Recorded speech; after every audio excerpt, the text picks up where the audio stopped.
Welcome, welcome, welcome. Hit that like button as you come in. Hit that like button as you come in.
All right. Welcome, welcome, welcome. Welcome back to the Real Precious. I'm glad that you guys are here. Definitely like the video, share the video. Likes are free. So just hit the like button, hit the thumbs up. All right. We already got the lot of people network in the chat saying to hit the thumbs up. I appreciate you. Thank you so much. We have Tarika in the chat. You guys definitely hit that like button. I would appreciate it. We are back for another Monday men's panel discussion, and we have some really good videos for today. But before we get into the videos, I do want to let everyone know that tonight is sponsored by jecreativehosting.com. So if you guys do need a website or a place to host your website, definitely go over there and use the code of HCM22 for a discount. But we're going to get into we talk about mixed messages on Monday. So we're going to get into a post that I saw that I think probably happens more often than not. So I think King is going to cue it up, but it's a few slides in which you have the male's perspective, the woman's perspective, and then we get into um, the discussion of what happens next. So we have I met him online, girl. He's funny, works in real estate. He ain't got no kids. And he say he's 6'3". Boom. So if y'all look down here, you got Jaden, 24, 6'3", athletic build. You got Kayla, 23, 5'8", and slim. Okay, so these profiles is looking like Slim they hitting, thick. right? Mhm. All right. So hey dog, I have a good feeling about this one, bro. She's slim, has a good sense of humor, no kids, and has her own salon. All right. It's a match. You're not 6'3". You lied on your profile. You ain't slim. You lied on your profile. What happens next? So I wanted to get into this. Good evening, guys. Good evening. Good evening, Quincy. Good to see you. Thank you so much for being here. Um, I wanted to get into this because nowadays with the internet and the way that things are set up where people are dating online, you come into situations where a man might tell a little white lie about his height, and a woman might tell a little white lie about her weight. But when you do meet each other face to face, do you guys think that they should part ways, or do you think that they should get to know each other? Well, after my divorce, I tried the dating apps and things out. And lucky for me, the people that I met were a representation physically of what they put on their dating profiles. I never came across that. I would like to think that the way I am now, if that were to happen, I would just look, I would say nope, and just turn around and walk away. Because to me, that type of lying says that you're insecure about who you are. And having dealt with somebody that displayed the insecurities and things like that in a relationship, I just know that I'll never want to deal with that again. So I think Mm. that there should be no, oh, well, you lied, but nah, walk away. And that's on both ends. Like even if a woman saw that he said that he was 6'1" and he's like 5'8", she should just walk away. Yep, You yep. think? Yeah. All right, our pain. Listen, first of all, I gotta say, back in the dinosaur days and the fossils were walking around, there were no dating apps when I was there. I take now, based on listening to everybody, I look at it as a badge of courage that I went up to women cold turkey. They knew what they were getting from day one. However, if I was on a dating app and I showed up the way I was, big and fat, and the chick showed up like she didn't show up, I would find humor in that. I actually Really? would. Oh, I swear to God, I would find humor. Not to say we're gonna have any kind of continued relationship or anything, but that would. Yeah, I think I would laugh. I think that would be my. I said, you know what, you lying bitty witty. You know, you ain't looking at. Not Hey, look bitty at you, witty. you big fat roly poly. You don't look like. And we would go from there. I'm just telling. That's my sense of humor. I would Mhm, not really be crazy, like maybe because I think I might have some expectations. She's not going to be exactly like she said. mhm, And so I would find humor in it. Whether it went anywhere after that, that's another story. I can't tell because I've never been in that situation. But I mhm. could almost say categorically, I would have a chuckle. I swear, Mm. I'd have a chuckle. But you wouldn't move forward though. It would just make you laugh. See that part, I can't say yes or no. Okay. Uh, but the chuckle, I think is almost guaranteed. It's almost guaranteed. I look at her cheek walking on me. She's wobbling with a cane and shit. So wait a minute, and then she Not look with at a me and say, cane. I just do that in there. But So anyhow, all I'm just trying to say, I would find some humor in it. I would. I think I would. But before that's Miss enough. before Mr. He said go. So does weight equate to ugly? No, Because what if no. she is very pretty, but she's just not 125, she about No. 155 Let or me stop you right there. In 165. my day, we used to get set up, and the big buzzword, but she has a pretty face. Mhm. It's all you needed to hear to know that she was kind of like beastly everywhere else. So you had oh, but she's got a pretty face and a nice personality. We automatically know that's a buzzword that God she's damn, coming in Arcane. with like a couple of Dumbo drops. So back, with no picture. And so I mean, depending on where you are in your life, you can only be so choosy. Now, I didn't always look like this specimen that I am now. Back then, I was able to be a little bit more choosy, but not that Mhm. much. Not that much. But it all worked out for me because I always try to go a little higher than I was worth. But and it worked out for me. But anyway, so that was a euphemism back then. Oh, but she's got Gotcha. a nice personality. Oh, but she's got a pretty face. Oh, we automatically knew what that shit meant. We did, So let me land it there. Oh, look at Right. he says like, he know I'm telling the truth. Yeah, I can't say I detected any lies off Pain. God damn. Off Pain.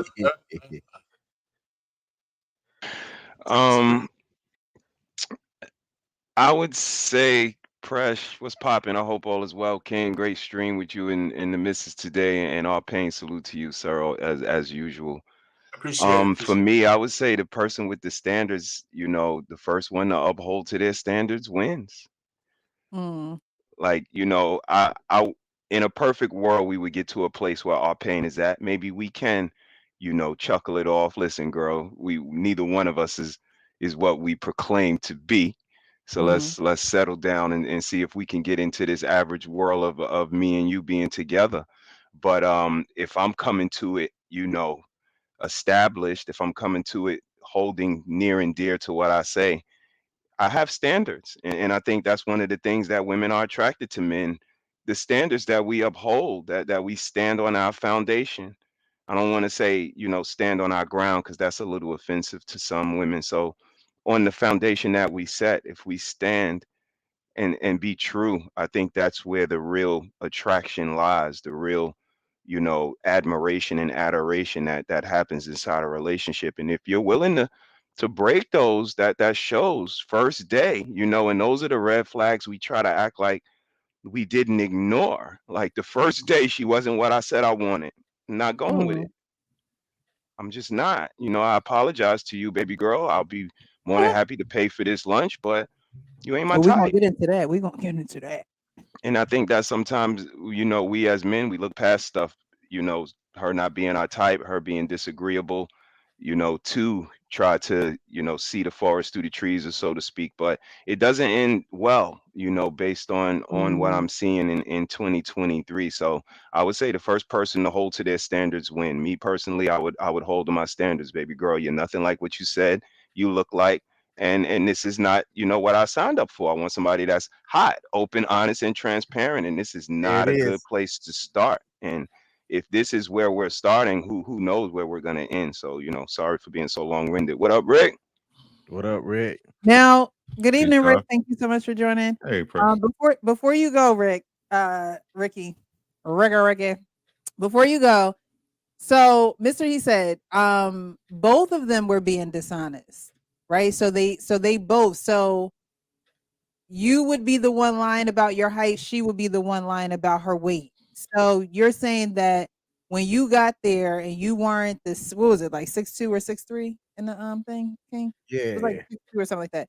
And He you're said not he was 6'3". 6'2" or 6'3", and then you see her and she is 25, 30 pounds over the slim description that she put in her profile, then what? Because I do understand, you're saying, well, I got standards. Like if you're not what you say you are, then I'm not gonna rock with you. But you're not who you say you are either. So in Yeah, that scenario. all's fair. All's fair. Like I Mm. said, we can probably get to a place where our pain is at. Maybe we can chuckle and say, neither one of us are what we proclaimed ourselves to be, and we could sit down and start from there. So Mm. yeah, I would definitely agree with our pain. And in that instance, I think we can meet in a common denominator, a common ground, and sit down and have a nice lunch. Okay, so you would still sit down and have lunch. Let me add though, it might not go nowhere, but I can find the Right. humor in it. I really Okay. could. Okay. All righty. Ricky, how about for you? Did you see the interaction in the beginning Mm-mm. that we did? Nah, I was late coming in. You want to do it again? King, since we do have more people in the chat, they may have not seen it. We All we right. have to act again. All right, Since I'm we're ready. so professional, we got this. My apologies. No, you're good. Hey Sean, how are you? I'm well. I'm well. I'm too with Rick. Shawno, I what up? haven't seen it either. What's going Okay. on, Mr. E said? What's up, Payne and King and What up, Precious? Sean? Hola, hola. All right. So I was gonna say, King, I'm blind now. All right. I met him online, girl. He funny. He works in real estate, has no kids, and he says he's 6'3". Hey, dog, I got a good feeling about this one, bro. He's slim, has a good sense of humor, no kids, and has her own salon. That You're first not date, 6'3". You lied on your profile. you ain't slim. You lied on your profile. What What happens next? happens next? What happens next for you, Ricky? For me, it wouldn't happen to me if I'm being honest with you. Right? I understand that the internet is fantasy land, right? So me thinking for this situation to even happen means they didn't really FaceTime each other. They ain't seen each other before. Like I told people before, I'm not asking you out until I know you got some skin in the game. Mm-hmm. Right? First and foremost. But if it happened like this, if again being hypothetical, right? I feel like Mr. Arpain, I'll laugh at the shit. You know what I'm saying? Like, you know what I'm saying? Another one in my DJ Khaled voice. You know what I'm saying? Like I said, if it was me and I never saw her, right, I won't have to blame myself because you didn't put I didn't put forward a courageous effort. Me, I laugh about it. I'm out. I'm probably about to get something to eat anyway. You know what I'm saying? We still gonna eat and see what's up, because if we got this far, especially if you're using a swipe app, right? That means I talked to you. Maybe I didn't see you, right? But I'm already intrigued by your personality, so I'll sit down and eat with you and see where it goes. You know what I'm saying? But if lies keep spewing out your mouth like the ones you just did, then it's a one and doneer. You know what I'm saying? You have a great life. I'll never see you again. I'm gonna block you on all social media aspects. You ain't gonna be able to dial my number. No, I don't what's want. that? I don't want no chance interactions whatsoever at that point. If it was me, Okay. and I'm gonna tell you, I'm gonna block you too. Ooh, okay. Let them know. Stand your ground. Because if you don't stand for something, You gonna fall for everything, baby. all right. Sean, how about for you? And good evening, Hank. How are you? What's good, What bro? up, brother Hank? Thanks for What's being up? here. What's up, though, Hank? How y'all doing, good black people? We're doing well. Good. Man, that's just a sorry start. They both lying. Yeah, for both of them. Where do I go next? I don't know. Well, I lie, you lie. I mean, why are we lying? I have this. We say this all every week. They both lie. I don't know what start they start with. I don't know what's next. What's next is some bull crap. What's next is a horrible relationship. What's next is the start of nothing. Okay. Okay. Damn. Hank, how about for you? Did you see the first part of the show? The interaction? Oh, you're on mute. You're on mute. I guess I just seen the replay of the skit. So Mm-hmm. yeah, that will that will probably be a problem for me. Yeah, definitely that.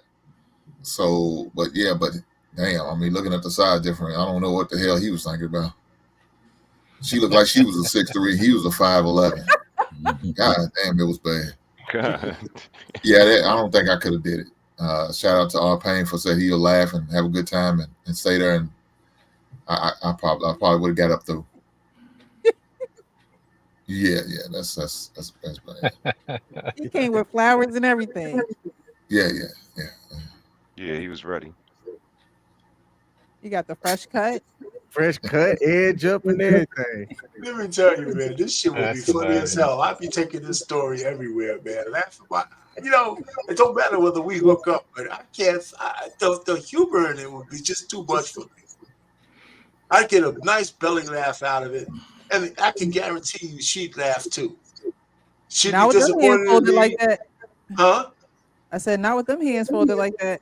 No. Good body She would unleash those hams after I laugh at her, because I would tell her why I'm laughing. Listen, man. One of my superpowers is I make women laugh. Oh, Payne got the magic. That's a good thing. That's a very, very good thing.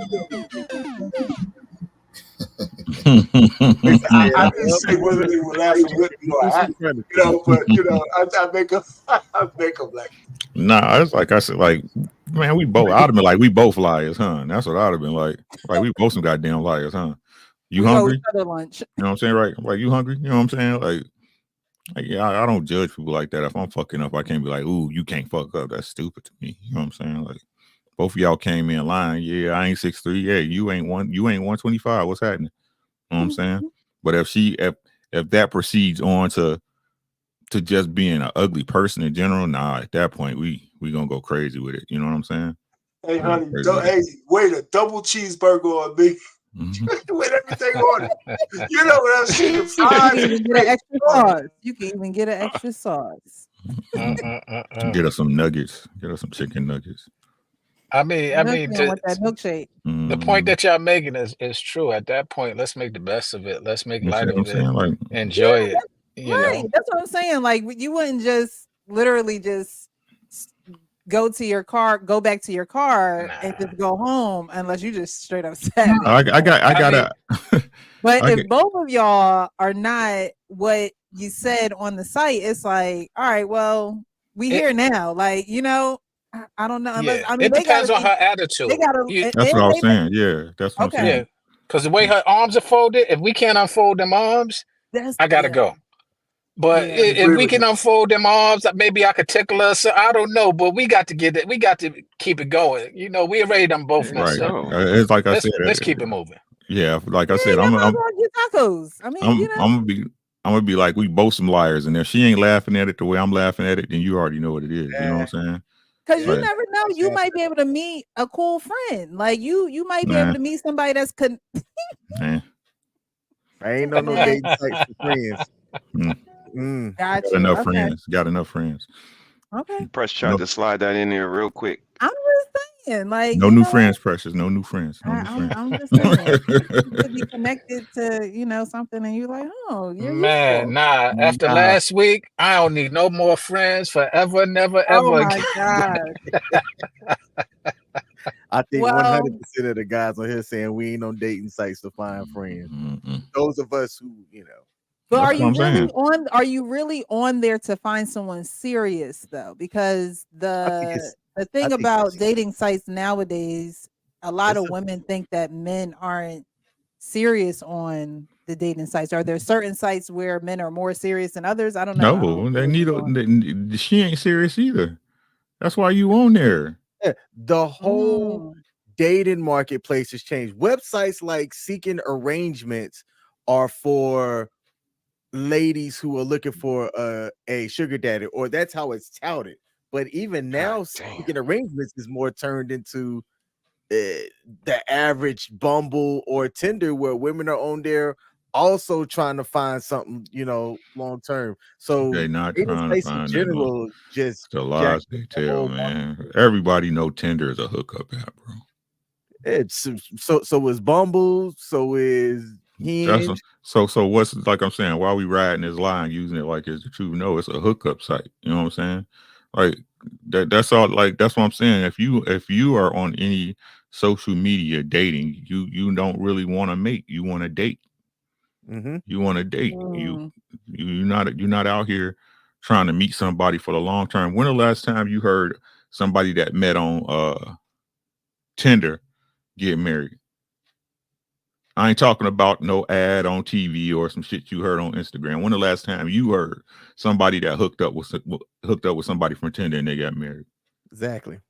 I actually, my friend. Okay, I do have a friend, Jessica. Her and her now husband met on Hinge, I believe it was, and they're married. They're on her second child with him. So it does happen. Yeah. But I think that it doesn't happen in the numbers that people, think that they're gonna have, because they're really not going into it for the long haul. All right, so we're gonna go into this next post that I saw, and I wanted to get the guys, since I have the men's panel on Mondays, I wanted to get you guys' perspective. I feel like I already know what you're gonna say, but we're gonna go there. All right, it says, if a man and a woman are dating and spending a lot of time together, but not having sex, does she have the right to be upset he has sexual relationships with another woman? Are they exclusive? It just says that they're dating and spending a lot of time together. If we not exclusive, no. If they haven't come to the understanding, it's open season. Yeah. Mhm. If you ain't talked about, hey, I'm just with you. This is what I'm heading towards a goal of being with you, sex or not. It doesn't. No, the understanding is no. Okay. Now, before anybody else goes, a lot of men will say that, well, you'll have women who say that, hey, look, I need you to tell me what's up. I need you to let me know if we're exclusive or not. And then you have men that say, well, why do I have to tell you? All the things that we're doing shows you or proves to you that I want to be exclusive to you. I always say that a man should tell you. I Negative don't think you Ghost should Rider. assume anything. Yeah. Negative Ghost Rider. That you're not in a relationship until that man says so. Right. Like I said, is why women be in situationships and keep asking the man, "What are we doing here? What is this? What are we? Are we in that?" Because that man has to claim that woman at the end of the day. You my girl. Until that happens, it's open season. Mhm. Yep, and that also definitely goes both ways. Mhm. It goes both ways. So unless it's established, like we've said, I agree 100%. A man's going to establish what it is and what it ain't. But if it ain't, it goes both ways. I can't be mad at her. She's still out here, getting some strays. I can't. That's a fact. I would agree with the fellas, and I think that's why it's termed so loosely when it comes to the ladies. It's a situationship. We was talking, we seeing each other, all of these different things. It's not the relationship that we solidify, that we lay down concrete in a straight line, and I think that's the difference. Until I claim you by yourself, you somebody else's. You open. I don't know. No dudes that tell you that, oh, it can't be. They just want to be able to move around how they want to move around. It's simply what it is. Sean, where are you gonna go? Because I think you're on No, mute. Okay. yeah, no, I agree. Wholeheartedly agree. And unfortunately, I've been guilty of it. I've been guilty of not giving a direct definition of the relationship, and it turned out disastrous. Simply because I was allowed to on one point, but I can't put no blame on them. I allowed it. Let's say that. I allowed it. I didn't want the responsibility of the title. I wanted I say it all the time, we want the authority, but we don't want the responsibility. That came from how I was acting in the past. Mhm. And often I like the authority. I like, the bells and whistles, but then when it came down to having to put in that commitment or identify and give that honor that she so rightfully deserves, I sometimes fell short. So I had to learn from that. I appreciate that because not a lot of men will say, "Hey, I did it because she allowed me to do it." Like she allowed it, so I just kept doing it. I didn't have to put a stamp of approval on it. I didn't have to really say what it was because as long as I didn't, or as long as I was still spending time, then that sufficed. But you do have a lot of men who will, like I said, just be like, "Oh, well, isn't what I'm showing you enough?" And it's like, who raised you? Like, when you Nope. want something, don't you go after it? Like, I don't. What are the assumptions for? Renting a house What ain't are we assuming? renting a house ain't the same as buying it. Right. And I'm a long time renter. So It ain't but the same as buying it. yeah, and the funny thing is I joke about it, but yeah. Yeah, but I joke about it, but you know, the position that I take nowadays in having conversations, speaking to my friends and as well as my man, I understand that there's a lot more responsibility necessary. And although somebody, here's a saying that I came up with: "You deserve more than you desire," and I really had to embrace that because a lot of times what they desire and what we desire, we deserve a lot more. But we just settle for what we desire. We enjoy what we desire because it's Hmm. easier. Okay. Interesting take. I think I've heard you say that before. All right. Anybody else want to go on this? I don't get a chance to go on that one. Yeah, go ahead. Listen, you guys got to give me a second on this one, right? First, is this woman a virgin or not? Because if she's not a virgin, all I know is that while she's making me wait, somebody was busting those cheeks. Now, is she still busting those cheeks because I'm the guy she likes? Is she asking me to pay more than the maintenance man who's coming in to rub one off for her? Well, I'm paying for the dates, I'm paying for this and that. Now, I tell women this all the time, that this whole 90-day rule bullshit where you're trying to get a man that you like to show that he thinks you're worth more than what you are before you have sex with him, while everybody else got the chicken dinners for free, you know, he's going to end up resenting you. And the only reason why he's going to be around is to put another notch in his belt. Because every single woman, and I can't speak for you, Precious, and I don't want to do that. I'll speak for my wife and a lot of women. The very first thing you need to do is get a man to post-nut clarity. And if he's still there in the morning, you got something. You got something. What if he ain't got nowhere to go? No. Let's just talk about the guy who has some place to go, especially if he has a place to go, Ricky. Because each one of us on this panel, whether we want to agree or not, if we're still with the woman that she finally gave us some, there was something more about her than just her sex. That's what I'm saying.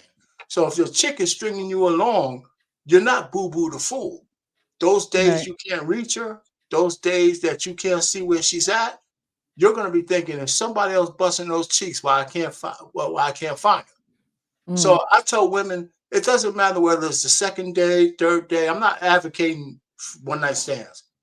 You got to get the man that you're interested in over that hill of post-nut clarity, because it's got to come one way or the other.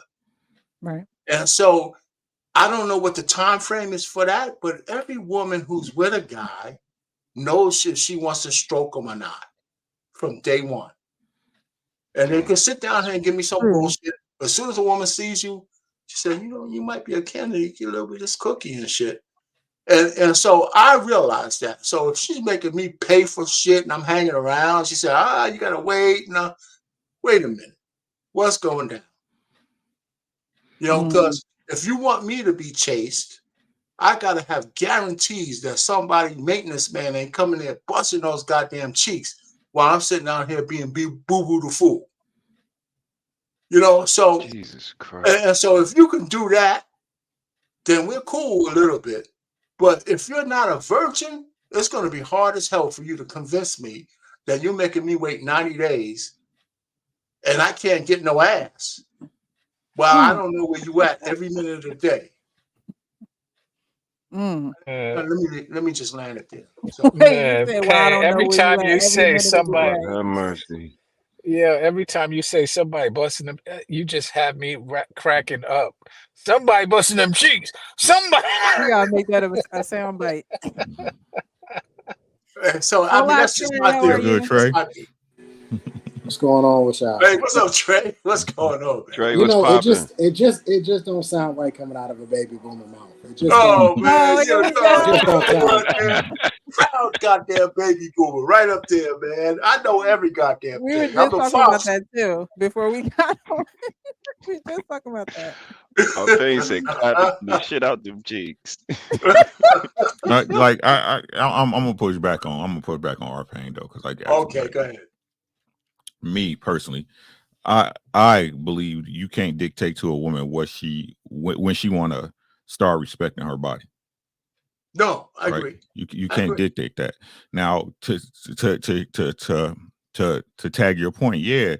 I got to know, you know what I'm saying? You got to be demonstrating to me as a man that you with it. You know what I'm saying? Like I shouldn't have to check up on you. I shouldn't have to be looking for where you at and all that other shit, right? But again, I honestly believe that a woman, she can present a different value to a man, right? I don't care what nobody say. You doing my books, you cooking dinner, you know what I'm saying? You cleaning the house, coming over, doing my laundry, stuff like that. You know what I'm saying? To let me know, hey, I'm really trying to get at you. I'm trying to chase you, da da da da. And I know women hate hearing that word come out a man's mouth that she should be chasing you. But yes, if you're a man about your business, she should be. Okay. No, And I agree. You know, my idols might be Bang, different than yours, Ricky, but I agree exactly with my wife. I can only do anecdotal. She was on me every single day, and she had a curfew, and she had to go home every night. Right. You See, know, but so I had a feeling where she was all the time, even if I wasn't checking. right. But Like, this is what I'm saying. The understanding as we as men we have to right. have, right? Again, stop playing stupid like you don't know what the game is. You see what I'm saying? You Yeah. when you was in grammar school, you know the little girl who liked you for real. You know what I'm saying? She bought you milk every day. You know what I'm saying? Ooh, Ricky, you want some of my lemon heads? You know what I'm saying? Like it's no different, right? It's just on the Right. grown scale. So again, if you got this woman, just like you said, why would I even give her time if she ain't showing me the just causes for me to wait for her? I agree with that. I agree with You that. see what I'm No saying? argument. Rick, you made a valid point. But it's really identifying whether she's respecting herself versus whether she's playing a game to try and get you. Facts. But the But truth the is, only pushback, Ricky, only pushback I'll give you, Ricky, is how many men of your day, my day, and any day have that level of discernment to know the difference. see, but that's what I'm saying. So stop blaming the chick for being a chick then. I'm not. No, I'm not talking to you directly. I'm talking to the subject matter at hand. Yeah, You know what I'm I saying? agree with that. That's what I'm saying. Stop faking like you got the understanding when you really don't, if that's the case. As a man, you see what I'm saying? Stop Yes, I faking do. like you know, oh, she did exactly like what y'all said. When it comes to courting, and I'm picking this woman as my mate, that's the part I control. I Right? agree. They control sex, I control the relationship. So anything I see shaky that don't line up to what I'm needing to put you in a relationship, I'm not gonna blame her because I need to be smart enough to recognize that shit. No argument. Yeah. No Yeah. argument. I would agree with that. Absolutely. Anybody else Agreed, want to add agreed. to this before we Yeah, go well, let the on? baby boomer hater Trey speak. You know. I don't hate on you, man. My mama a baby boomer, but it's just look. Chill out, Trey. Here's the thing. Chill out. The word exclusive always makes me laugh. I don't think it's a real thing, and you certainly aren't exclusive if you ain't having sex. How are we exclusively doing anything? We ain't even having sex. And I do agree with the baby boomer. If we ain't having sex, who she having sex with? She having sex with somebody. It just ain't me. There's a philosopher that says that if it floats, flies, or fornicates, rent it. Until I decide to make it mine, ownership, until she's mine, we're married or whatever the case, however you want to have that conversation, she's free to do whatever she want to do. As am I. I'm free to do whatever I want to do. It isn't until you have that actual legit serious conversation about where this thing is actually really going, right? And if that direction is not towards something serious, i.e. marriage or serious relationship or something along that lines, people are free to do whatever they want to do. And a lot of guys will tell you, it's for a lot of these women out here, it's just your turn. Enjoy your turn. Have fun. So you're saying that exclusivity is not reached until you have sex? Absolutely. You can't have one without the other. What do you guys think? I don't really agree with that. I mean, exclusivity is what you choose it to be. If you have the intentions, for example, to be with somebody and you want to make them your wife, you've already determined the exclusivity that you want. Now, whether or not they agree to it or they want to embrace it, time would determine that. But I said, if you just want the panties and have fun, you know that. If you want to have a relationship, you know that. And it's up to you to determine and lead that way. You know, I always tell women it could take a day or even a whole year. He still got to, so he really don't care. It's not about if that's what he wanted, that's what he wanted. Now, if it transitions into something different, he still wanted that. That was his main goal, and vice versa. I tell women, I say, yo, as soon as you say he could get it in your mind, we recognize that. And we know we got it at that point. It's the formality from that point on. Yeah, as soon as you give that bat of the eye or that confirmation or that conversation, we already know we in there. It's just about the process at that point. It's a matter of when. Sean, at can that I point. add something though, Sean, where you might you're 90% there. But you know how many guys talk their way out of some trim? Because if she sits down here and she chooses you, if you keep opening your mouth, there's men who talk their way out of trim all the time. You got to know when to shut up. I But You agree. know, but that's a different When conversation. That's a different conversation. Only thing I would have back with Rick is this: we say that men control relationship to a point, but I'd like to be more refined than that. We are the gatekeepers to marriage. To marriage. All the relationship, we can go back and forth, and the hyenas can say all they want and all that shit. But unless we open the gate to marriage, their asses ain't getting in. And that's where the accountability comes from. Who you let through. And we're going to have so many examples of men letting the wrong women through that goddamn gate, and they're paying the price. That gate is ours. We need to guard that shit like it's a holy grail. Because in this whole partnership bullshit everybody talks about, only women say that. And the men who say that don't know what the hell they're talking about. My wife is not my partner. She's my wife. And I put more into her than she could ever put into me. Because my obligation far outsees hers. And every man's obligation to their woman, that's their wife, far outsees what she can give. Yeah, Not yeah. only in life, but it's our obligation to take care of them in death and the family. So let me just drop it there. So I don't want to go derail this whole thing, but that's where I'm at. Okay. Hey, Precious, when do you actually own? You bought a house? Hey, When do you actually own a home? Do you own a home when you walking through the house, you're doing your due diligence? Do you own the home when the inspector comes and does their due diligence? Do you own the home when you sign the papers? Do you own the home when you get the keys? Or do you own the home when you have the deed? When do you own the home? When you have the deed. So up until then, anything could happen. Somebody could buy the house from up under you. Shit. Come on, Uncle. Come on. Good evening, D-Town Conversation. Thank you so much for joining. How are you? I'm doing good today. How are you? I'm doing good. I appreciate yeah. you for joining. It seems as though you have something to say since you wanted the Yes. link to be dropped. Yeah. And he know why I'm here. He know why I'm here, baby. So I don't want to derail the show because y'all have a good show today. But I just wanted to say, how about them Cowboys? Okay, that's all I want to say is how about them Cowboys? And Hank, I will see you when you drop the link. You got that. You got Thank that. you, OG. Okay, you go and drop it now. You got to drop his name.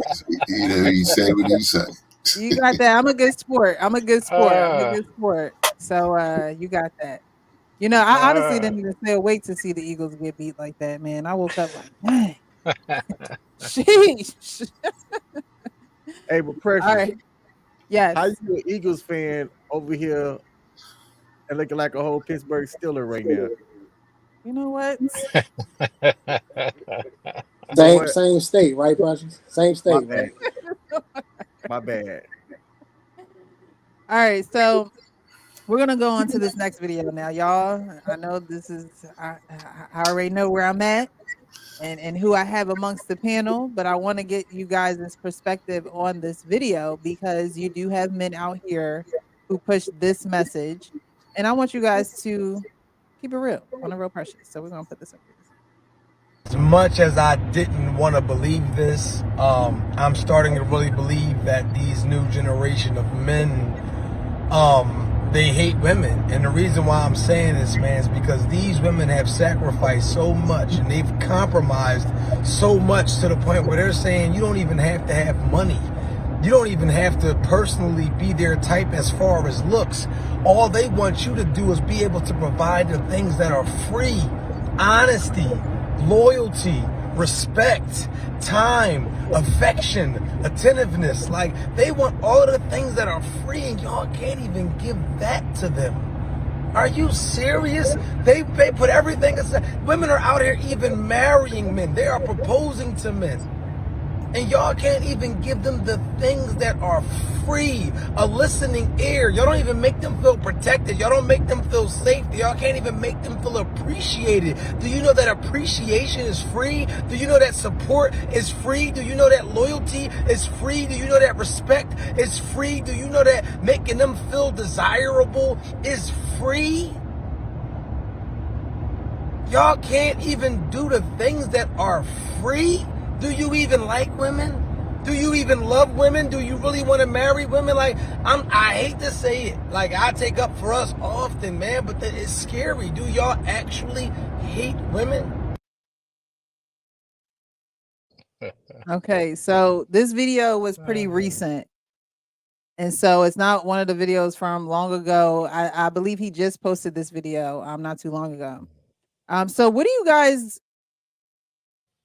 think about that video? Because he's talking about the free things. Like, you don't want to do the free things. And so my question to you guys would be, why wouldn't a man want to do the free things? Because there has to be a reason. Who going? Jesus Who going first? Christ.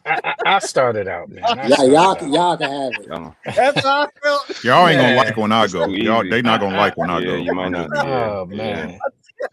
Jesus One, Christ. do we hate women? No. Do we hate what they're doing at times? Absolutely.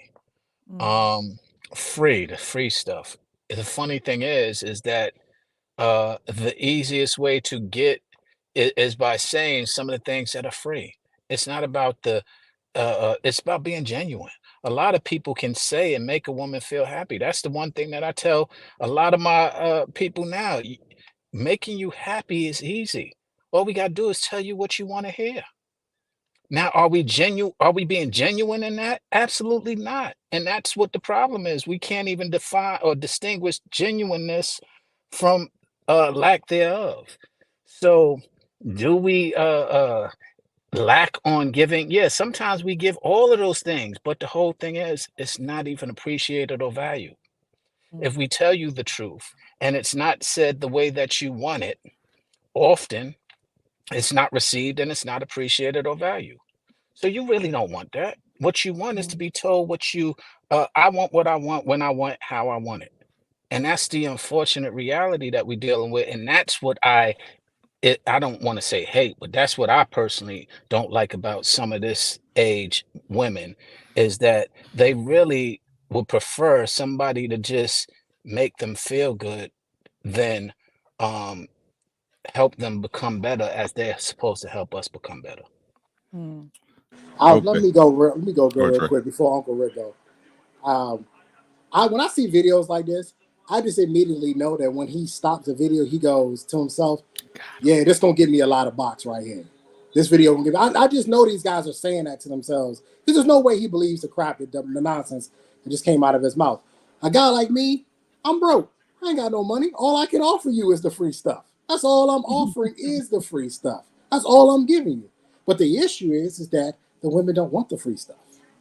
They don't want it. The issue is that the women want to talk to me about how much money do I make? What possessions do I have? What assets do I have? That's what they want to talk about. How can I provide for them? I have had a woman ask to see my bank account on a first date. That was the last time we had a conversation. So Wow. it isn't about whether or not we're giving the free things. I lead with that. I try to come up with dates that cost no money, that give us an opportunity to sit there and actually have to talk to each other and get to know each other.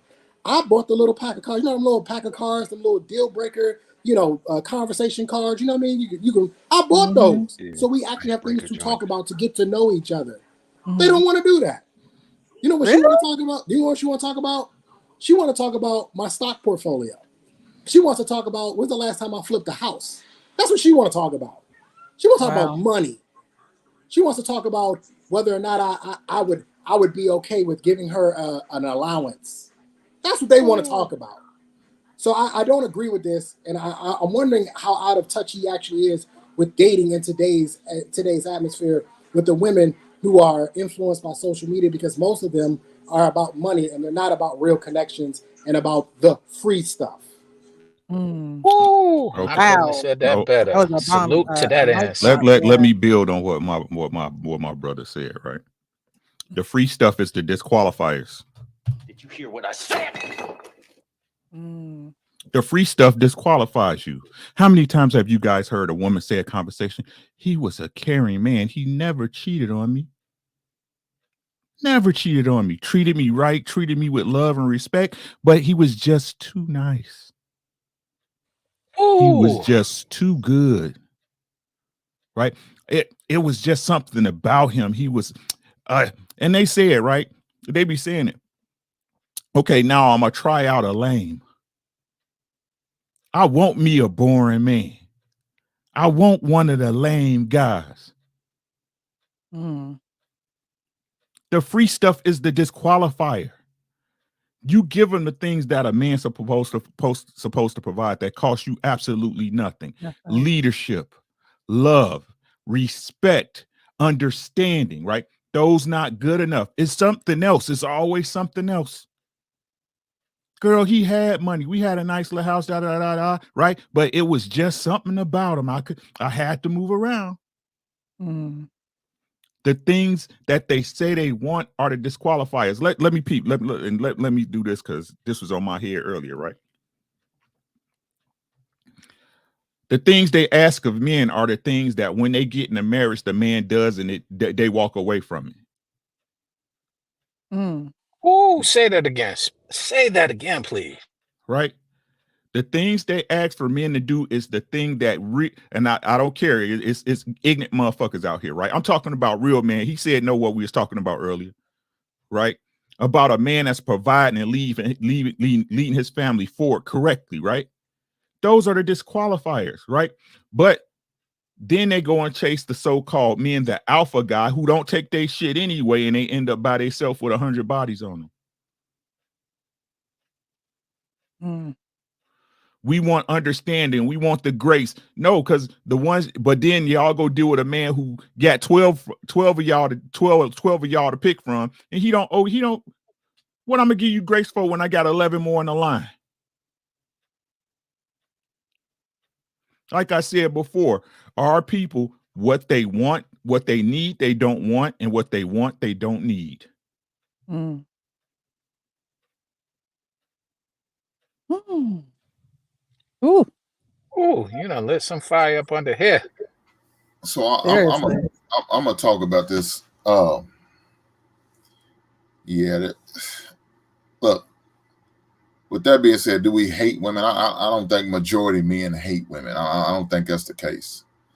Are men, probably a lot of men, fed up? Yeah, I think that's more accurate. More men are fed up, and more men are more cautious. They move way differently than they probably used to. 20 years ago they was probably moving freely and keeping moving, but now they just like, yeah, I don't think it's a good investment. And with the example I guess Trey just gave, I mean, look, I don't have a woman we're asking that. They just let me know she's not my type of woman. That's all it is. I'm gonna move on to the next. No problem. I appreciate you being honest and upfront with me. That I know what I'm dealing with. You materialistic type, and that's not my type of woman. So I'm gonna move accordingly. But yeah, this thing about man hate, I gotta agree with, I guess I think it was Trey said he's looking for some subscribers, looking for some likes, looking for some attention, just like a woman. He's looking for that attention. Is going to validate him, make him feel like more of a man, or what he consider a man. But I don't think men hate women. I just think a lot of men are more cautious. A lot of men are more fed up, and they're looking at things differently. I think that's what it is. I would agree with Yeah. that. I I wouldn't definitely would disagree agree with that. with any of what the brothers say. Kudos to all of y'all for even being able to articulate and answer back Mhm. to the idiocy that was that clip. Because for me, it's another example of the Stockholm syndrome that I talk about a lot. Like, this is what we asked for 3 years ago.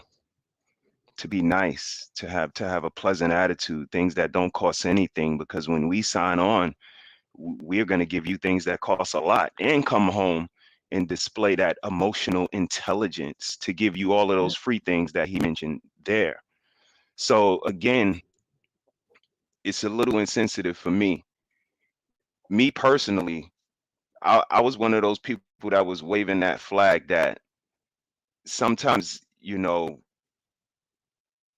this battle is an uphill battle, and me as a married man that sit next to a woman I love, I wouldn't advise a young man to get married right now. Because although marriage has not changed, the people have. The people inside a marriage and what marriage consists of, what they're looking for, that's changed. And I'm not willing to give a woman the intangibles or the tangible things that she don't have. I said it when we first came into this space, that if you don't got $20 in your pocket, I will not lend you $20. I don't think you have the wherewithal to give it back. You don't have the know-how to make it. So how can you ask me for it? And even deeper than that, how can you ask me for honesty, for loyalty, for respect, for integrity, and you don't have it? How dare you? And again, 3 years ago, a friend of mine, we sat in these boxes and said exactly the same lines. Like, just be nice to us. We just want you to be agreeable and have a more pleasant attitude. These things don't cost you anything. Funny how it's turned around. It's Mhm. completely the Uno reverse card back to us, like we never even said it, like he was original with it. And that's what's so insensitive for me. I can't stand it, because all of the things that we've said are now being said against us. Men aren't emotionally intelligent. Men don't know how to get along. Men don't hold each other accountable. These are all of the things we said 3 years ago. It's really insensitive. And that clip right there just, personifies it all. That no, we don't hate women. We love our wives, our mothers, our daughters, our sisters, aunties, cousins. We've been taught how to love them. We display that we love them. And again, all we want to do is love you. That's why we sitting in these boxes, because we were just giving suggestions and constructive criticism. But look where we are.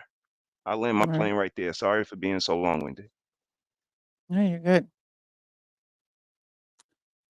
Y'all are going at it tonight with that one. I just know it's gonna get what side and what side as we go on with these videos. But no, not worse and worse. But just having the male's perspective, because I think a lot of times women can live in delusion. They can we can live in delusion, and the things that you see online can definitely coerce you to think that men hate women. And it's like, no, men are waking up, I would say, and saying, I'm not going to deal with this. Because back in the day, you just dealt with it. You just dealt with things. And I feel as though as a man, you shouldn't have to deal with anything. It's your world. Men are the creators of their own world. And so what you create and what you invite in, is totally on you. So does anybody else want to go on this video? You guys want to go? I was real quick question. I would say this: the women are the one who hipped us to it, though, right? They're the ones who got on social media and flapped their gums and told us all this stuff, right? It wasn't us. They hipped us to it. Kevin Samuels asked 2 questions and he sat quiet and let them talk, right? They told us what we now know. So we're hip. We understand more than we've ever known before because you gave it to us. So thank you.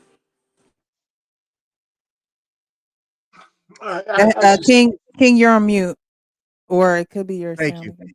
Okay, Thank you. there you go. Now, something that I've always said too is the marketplace really dictates itself.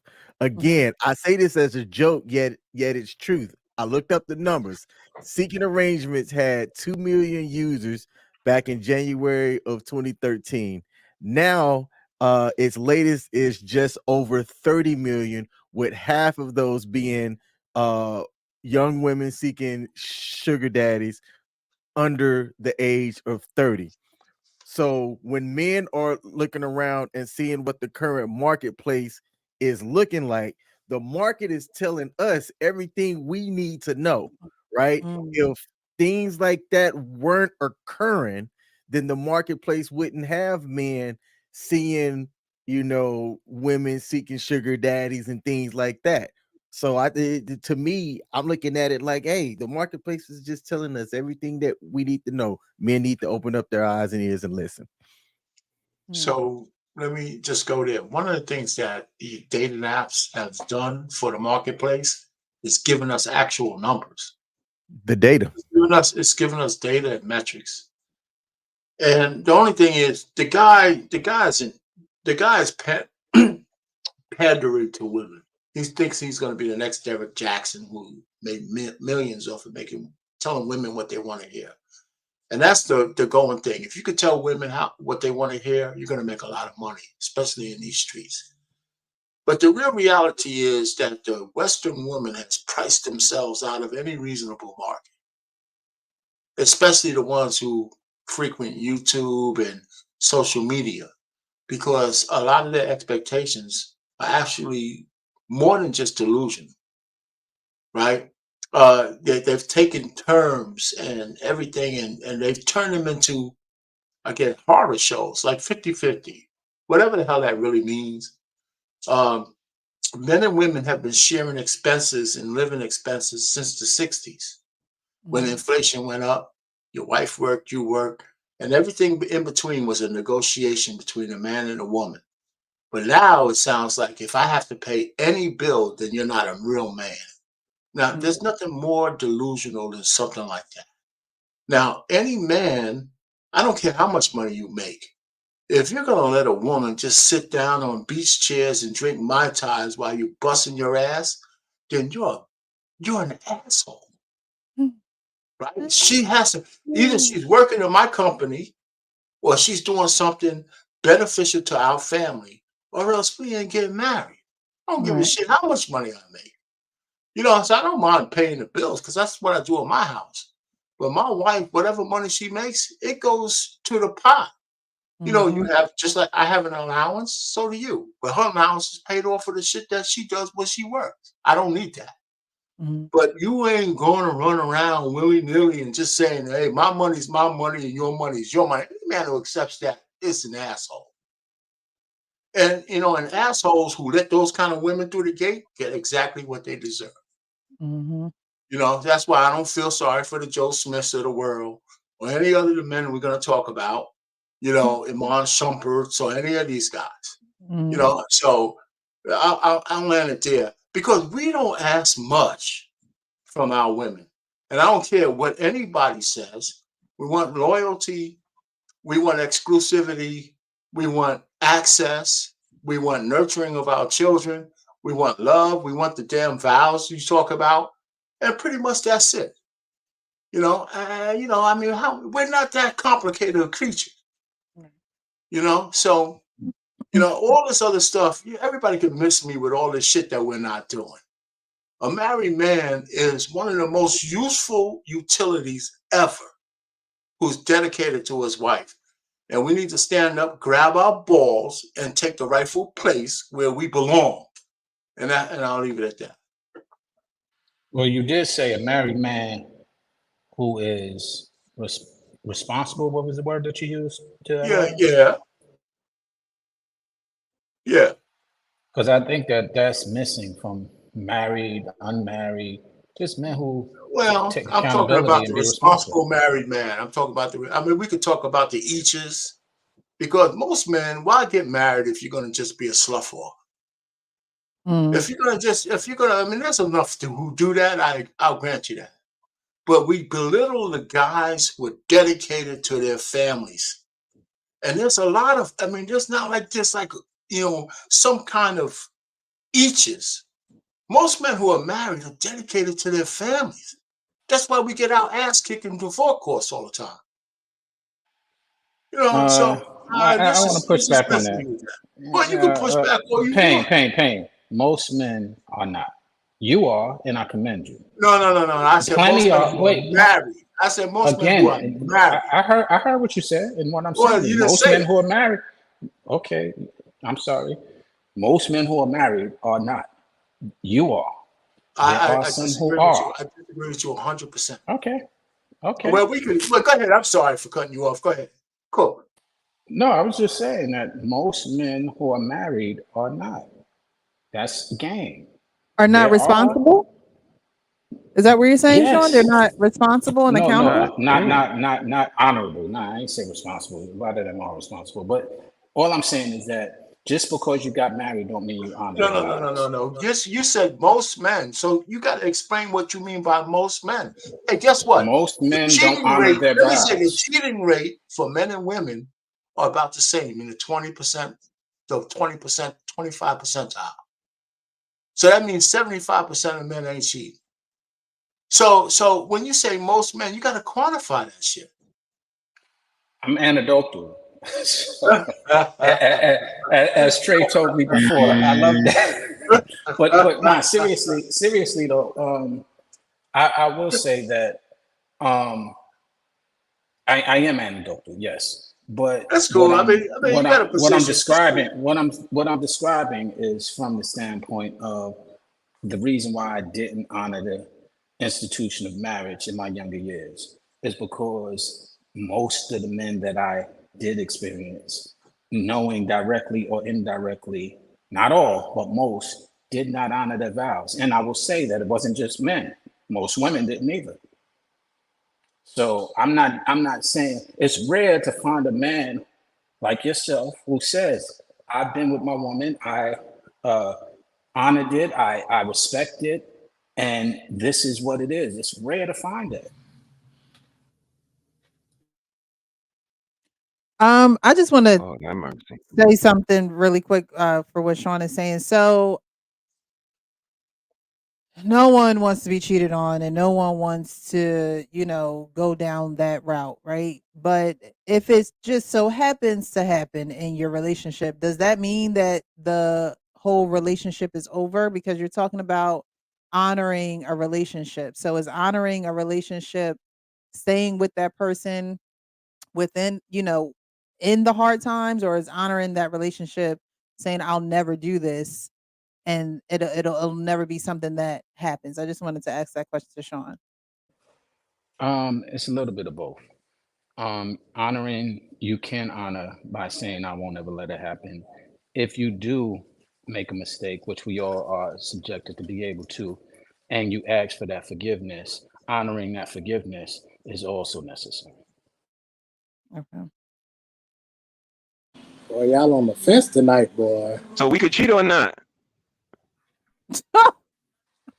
I mean, personally, I'm lost. Personally, I don't respect cheating. But if you have made the mistake of cheating, and whether male or female, and you ask for forgiveness, I think honoring that should be something that you both should work toward.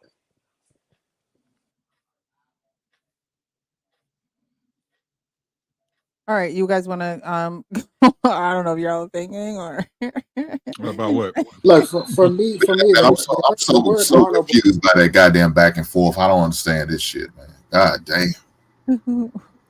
You two old head motherfuckers. That's what I'm saying. We responding to what? For me, honorable means that I'm doing the right thing.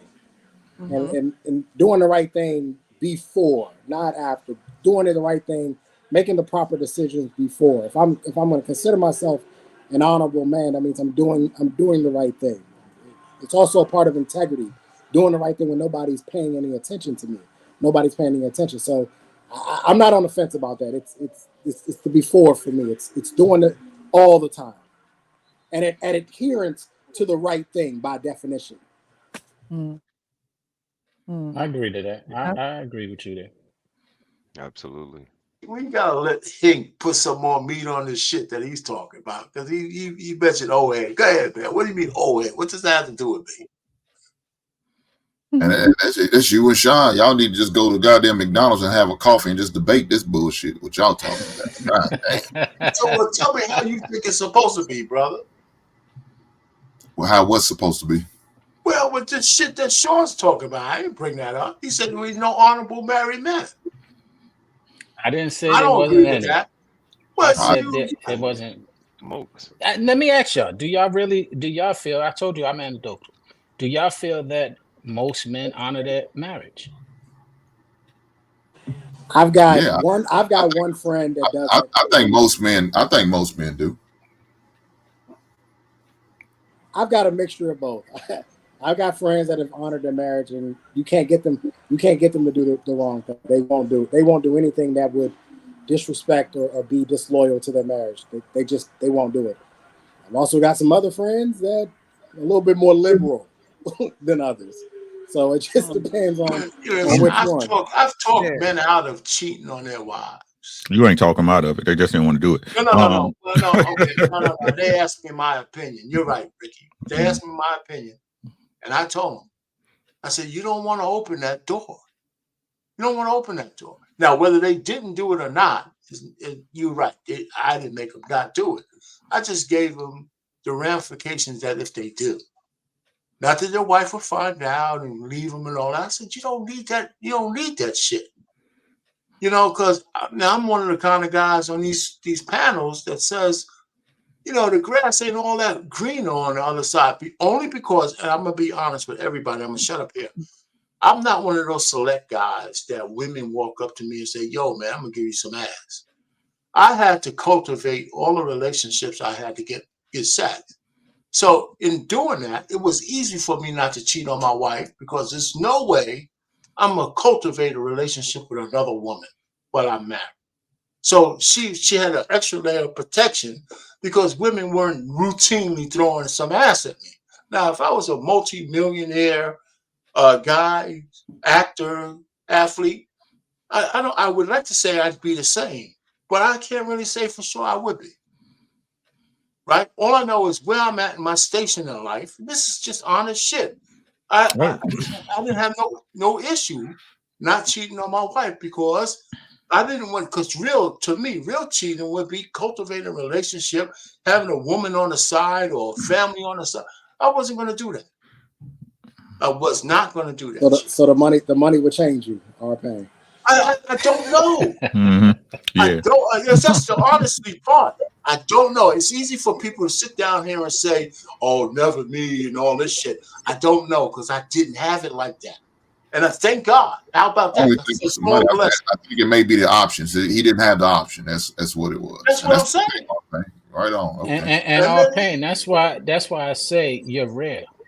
There are plenty of people who have options for plenty of different reasons, whether it's their money, whether it's their looks, whether it's their environment, who've had a lot of options, who've gotten married.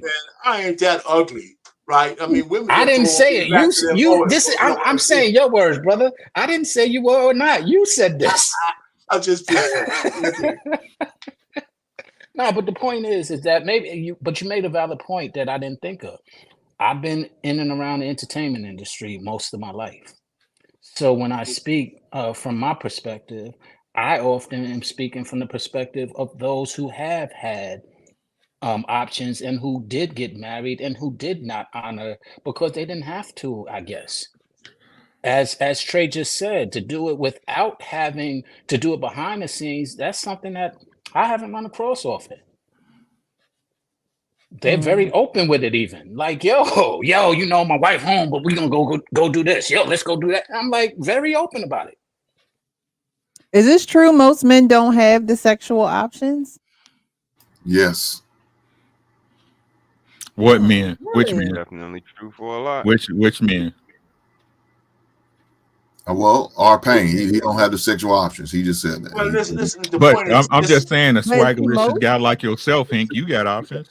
Oh, he got options. You have listen. Wait. Before I denigrate myself, I ain't that far off the option. All I'm just trying to say is,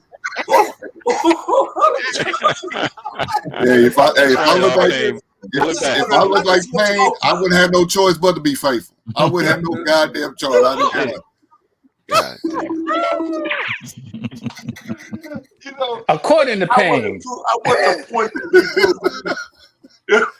Hey, much love to you, brother Pay. I'm just bullshitting you. Nah, I think he's right. Most men are as faithful as the options that they have. A lot of times, men aspire for women and get shot down. A lot of discourages the trajectory of continuing to kind of like babe hound. So, it's a large amount of guys that don't even aspire, to go after women, especially when they have a wife or a significant other. So I would agree with that statement. I wouldn't agree with the statement that men cheat more than women. Only because of 2023, all of the information, the Maury, it's not your baby, so on and so forth. It's a lot of sexual misconduct going on, and it's not all on our part. So when we paint the narrative like men will just sleep with anybody and anything, I don't necessarily agree. I'm sorry. I agree with you there, Mr. He said. I don't think I anybody don't said know that who Big women Ant. That's I'm my sorry. guy. Hey, That's my more guy. than men. What's good, Big Ant? comment. That's my man right there. Yeah. What's good, Big Ant? Yeah. Can we tell the truth about cheating, or we gonna keep bumping around the Yeah, mulberry Wait a bush? minute, 'cause I gotta get hey rid of man, these appreciate kids. you. I cannot. Thank you for the super chat. But I don't know if Pain broke up Adam and Eve, but that was a good one. That I got tears for that one.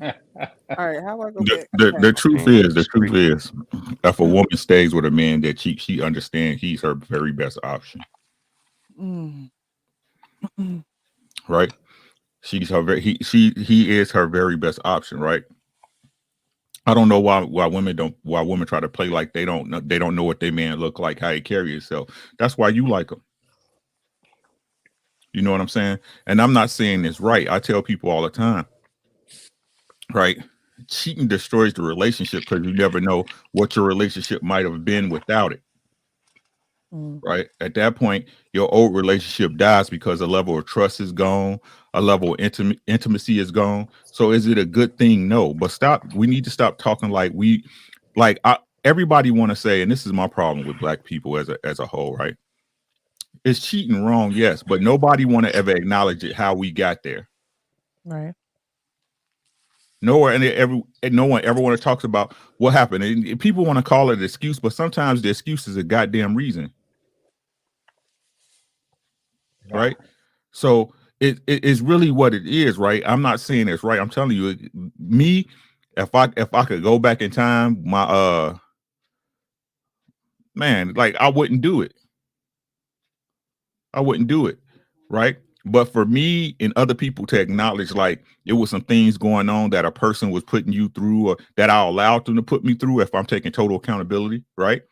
I allowed them to put me through that didn't have me thinking a certain way to have certain actions. That's a lie. Right. And that's why a lot of people don't improve after they go through those things, because they never assess what part they played in it. What were they doing wrong? What were they neglecting you of? What type of emotional load was they putting on you that they felt you was responsible for when it was really their shit? No, it's not right, but it's a reason why shit happens. It's a reason why shit happens. That's all I be saying. Like, but then when it's them, everybody want to rag the excuse to the wheels fall off that bitch. Nah, bro, we all equal in this thing. Players fuck up, man. I keep trying to tell y'all, people fuck up. It's just if that person has enough value for you to stay.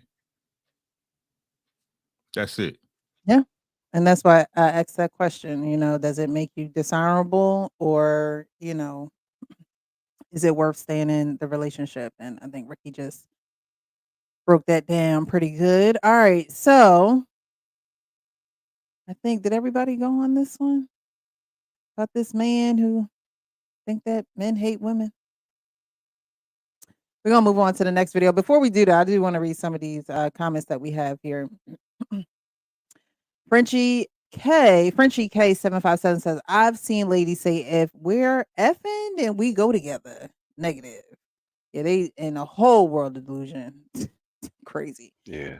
Corey says, why put so much emphasis on sex when sex ain't enough to make a strong relationship? Who was putting a lot of emphasis on sex? Our pain. I'm just kidding.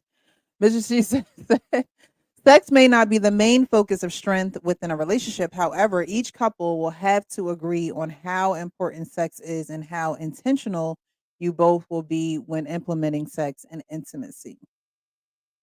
I do think that a couple should definitely have that conversation, because that is one thing that is supposed to draw you two back together over and over and over again. And if one don't have the sex drive that the other one has, somebody gonna be disappointed.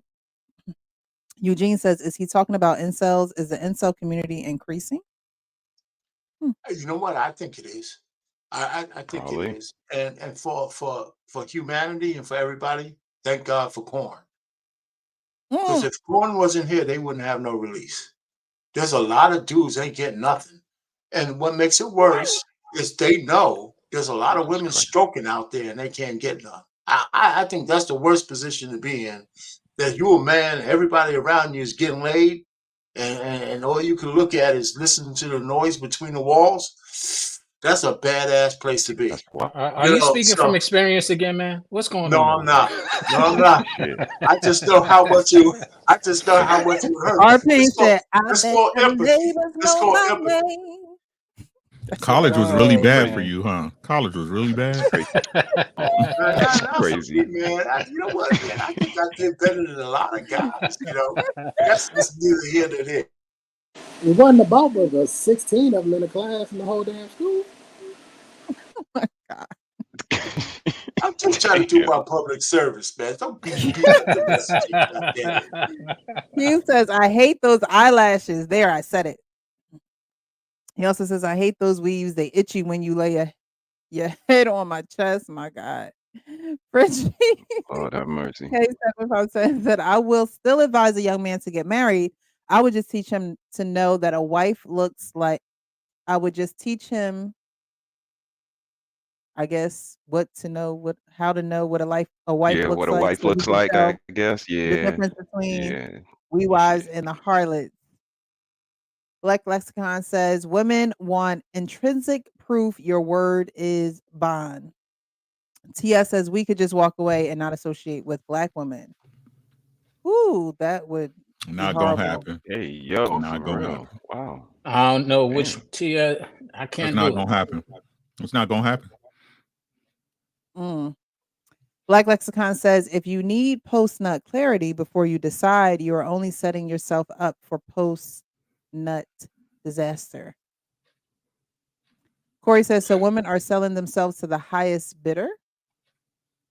Trey says, women are for sale. No woman is out of your league. They're out of your price range. Damn. God damn. Smooth sailing. I feel like it's been a while. Hello, how are you? Thanks for being here. He says, this is why married men and unmarried can't and shouldn't fellowship together. The unmarried men are scared to make a decision and don't fulfill their full potential as a man. I don't lie. I'm going to assume that means. So what do you guys think about that comment, actually? You don't have a slightest clue what he's talking about. Okay, expound. Let me tell you, you know what? There's so much evidence out there that men who get married achieve so much more because they have something to lose and something to gain and a family to grow and obligations that they have to stick with. It's the guy out there running around. I mean, there's a couple of guys who it's not an accident that most CEOs are married, that every president of the United States is married, that most people who run shit are married. So this horse shit that this guy's talking about means that he don't know what the fuck he's talking about. Yeah. Well, he said that. Hold on. I got you right. They married because the Unless money I'm reading it involved. wrong. No, they're married because the money is involved. So again, that just validates what Trey said, right? Everybody that they for sale. We talking about the average guy. What the average guy got to gain from marrying some woman, the wrong woman?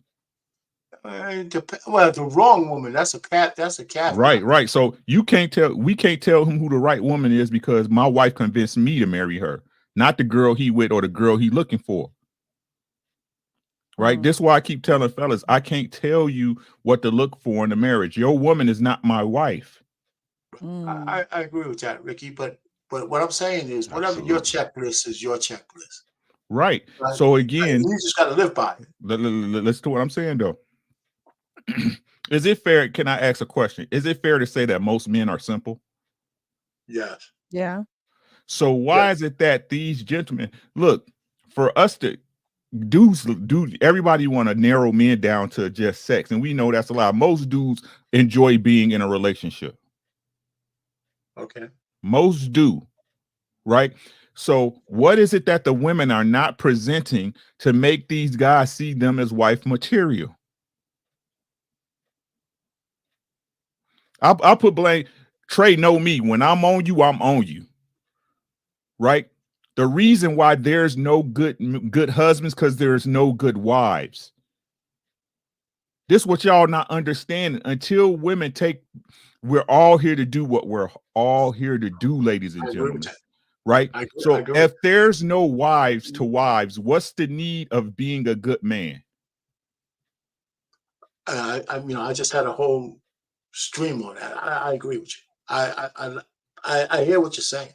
Right. So the truth is, no matter what nobody say at this point in time, for these guys who are a lot more aware of what we had when we was younger, right? As far as information and actual demonstration of seeing it in real time happen to other people, not word of mouth, right? Not by ear from your cousin's uncle that's in California that you ain't seen in 12 years, right?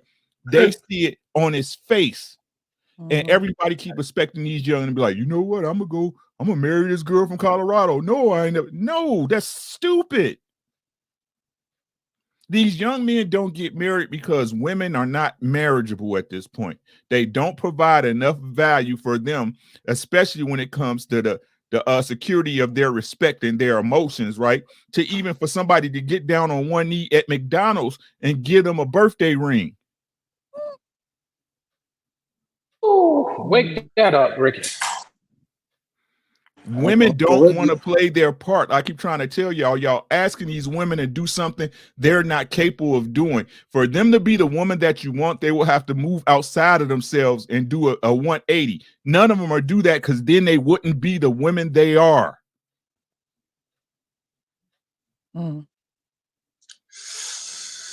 Hey, Pressure, can I address that question? Because it always irritates me when we talk about putting married men and unmarried. I'm unmarried. If I wanted to learn how to play basketball, I wouldn't go hang out with the baseball players. How am I ever going to learn to be a decent husband if I'm not around decent husbands? I have to put myself around these men who are doing it the correct way, right? A lot of these panels, they know how I feel about marriage, but I'm still here because I like the nuggets of information that he said gives out, that Uncle Rick gives out, that R. Payne gives out. Because it's something for me to take and put in my toolbox as the unmarried man. So if that day does ever come, I got a toolbox full of nuggets that I got from decent husbands that I can actually use. So I disagree. I think that we should be fellowshipping together because it's beneficial to unmarried men like me. Hey, let me also say, I'm a little apology. Smooth selling. Let me just say this real. He said, I didn't want to come off like the question is valid from his standpoint. So I shouldn't dismiss that right away. So it's a discussion point, and that's what we're doing. So I shouldn't have said it's just complete bullshit. I'm just saying, you know what? Absolutely. I hear your question. I just don't agree with it. It absolutely provokes thought. I'm in line with Trey. I think we all learn from each other. You know, younger people learn from older people we learn from younger people. But Trey specifically, I think he's the perfect example. Like he said, he learns a lot from us and we from him as well. Like I said, that started, the conversation. I wouldn't, as a married man, I wouldn't recommend a younger man to be married right now because, again, of the quality of the women that he has to choose from. And I revert back to Trey because he's a great example of a young man nowadays. He's very well spoken and now he's cares about his finances and his daughter. And if I sat him down at a booth and said, this is an eligible bachelor, convince him that you should be his wife. Like, it seems like no one thinks he deserves a legitimate explanation on why he should give you his last name. And that really opened my eyes to what we're looking at in 2023. The schematics, like he said, is just different, you know. And I give him kudos all the time because I just think that the way he puts how he feels, the way he articulates his position is very admirable and very respectable. So kudos to you, young brother. I think we have great fellowship when we meet young minds with older minds, and we're able to have these healthy conversations that make it to the end. I think it's nothing but helpful. Yeah, I agree with that wholeheartedly as well. From a older single man as well, who now believes in the institution of marriage from early on. Not that I believe in being faithful to someone, just to believe in the institution of marriage as a piece of paper. And I have learned otherwise from some of these panels and some of the brothers who have been married on these panels. So we definitely need to coexist and share information with each other.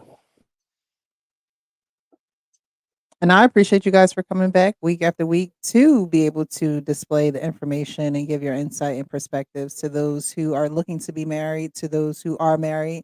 There are married people who watch this that's like, I really love your show. I really love that you get the guys together because it gives me a different perspective. I have a whole bunch of different type of audience watching your show and they really appreciate it. So I say thank you guys because I couldn't do it without you. So thank you. You're welcome. So Big Ant, we know he said that he broke up Adam and Eve. So I appreciate that super chat. I did get a couple of cash apps as well. So Ken, thank you so much. Rich, thank you so much. We're gonna go on to the next video. I don't know if I like being called a serpent. Not the serpent. That's it. The devil was a woman. I think they was just saying you old. That's all. No, I'm already having fun. Big Ant is cool. He's cool. Satan is a woman, so that doesn't apply. All right, so I'm gonna add this video, Go ahead. and we'll go over this. I don't know if you guys have seen this on social media, but I did see it, and I wanted to save it and talk about it on tonight. I've decided to move into another direction. That's how you feel. I gotta respect it. And that's all you have to say. If that's how I feel, I'm gonna respect it. You seem like You said your one-liner. If that's all you have to say, let's hug and let's just let it go. You ain't trying to fight for nothing. You seem like you've already made your decision. It ain't about me already making a decision. You don't have a rebuttal for nothing that I'm saying. You've already made your decision. I wanted you to say something. I'm You're not listening saying to you speak. It's not time to listen. It's time to talk. All of the things you say you want to be there. You're here for me. You're all about the future and everything. You didn't even fight for a second.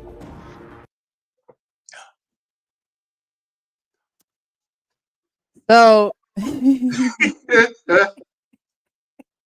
Precious, this Yes. is my previous relationship. Oh wow. There is an incessant need amongst women under the age of 35 for some reason to put men in a position to where they need to fight for this. Now, this woman just sat here and said, I'm moving on. Mm-hmm. And he did what a respectable man should do, which is respect your decision to leave. Mm-hmm. He did the right thing. I respect it. You don't want to be with me. And this is the immature manipulation that we have that goes on with women. Instead of you fighting for it, you try to manipulate me into fighting for it because it makes you feel better. If there's an incessant need to put men in a position to make them seem like, I gotta have you, fight for me, fight for me. I had my exes said to me, you didn't even try. You said you wanted to go. Go. I'm not fighting for anybody who won't fight for me. If you want to be here, be here. It's that simple. Outside of that, you want to leave, I will help you pack your shit and put it at the end of the damn driveway. Because you best believe that there's somebody younger, firmer, and tighter than you that does want to be here. So I have an issue when I see these videos because I've personally been through it. I have watched a woman ruin her family over how she felt. It's personal to me. I've watched her do it and then get frustrated and mad because the man didn't want to fight for it. You didn't want to fight for it. And that's why nobody fought for it. And that's why it's over. I respect this gentleman for doing exactly what he did because that's what I did. I respect your decision. Have a good life. It's irritating and it's manipulation at its finest. All right. Well, once a woman makes a decision, should a man fight for the relationship? Who wants to go next? No. Looks like it's going to be unanimous, but No. Fight for what? The relationship's over. Relationship's over. Now, first and foremost, right? Never take a woman whose eyelashes is longer than her hair seriously. First and foremost, right? But don't put no ultimatums on me. You gonna fail. You gonna fail. Like I tell the fellas, hey, I'm from a certain age, right? Y'all remember the Iowa test? You got to keep that number 2 pencil sharp, baby. Keep it sharp, no eraser. When she tests you, you better pass. You let her. No, you ain't got the control. You ain't. That's the only control you have in this relationship is when you gonna leave. That's it. I'm taking care of everything. What you complaining about? Fight for me. So you telling me I gotta fight for something that's mine?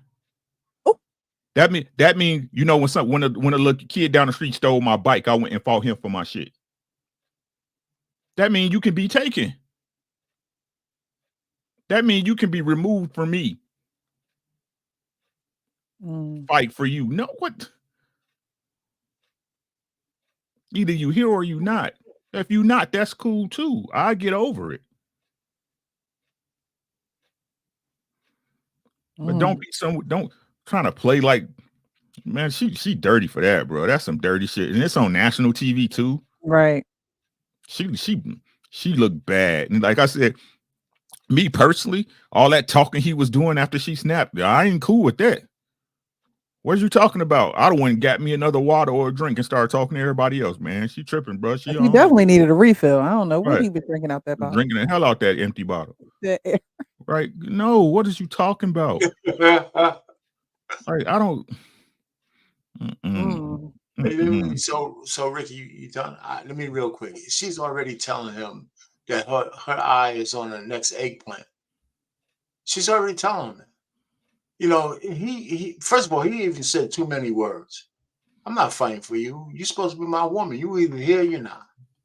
You know, so I don't know how much of it is a skit or not, but I think he already said too many words. You know, and I think more men need to be able to say, listen, I'm not going to get into an argument. You give me an ultimatum. You're either here or you're going.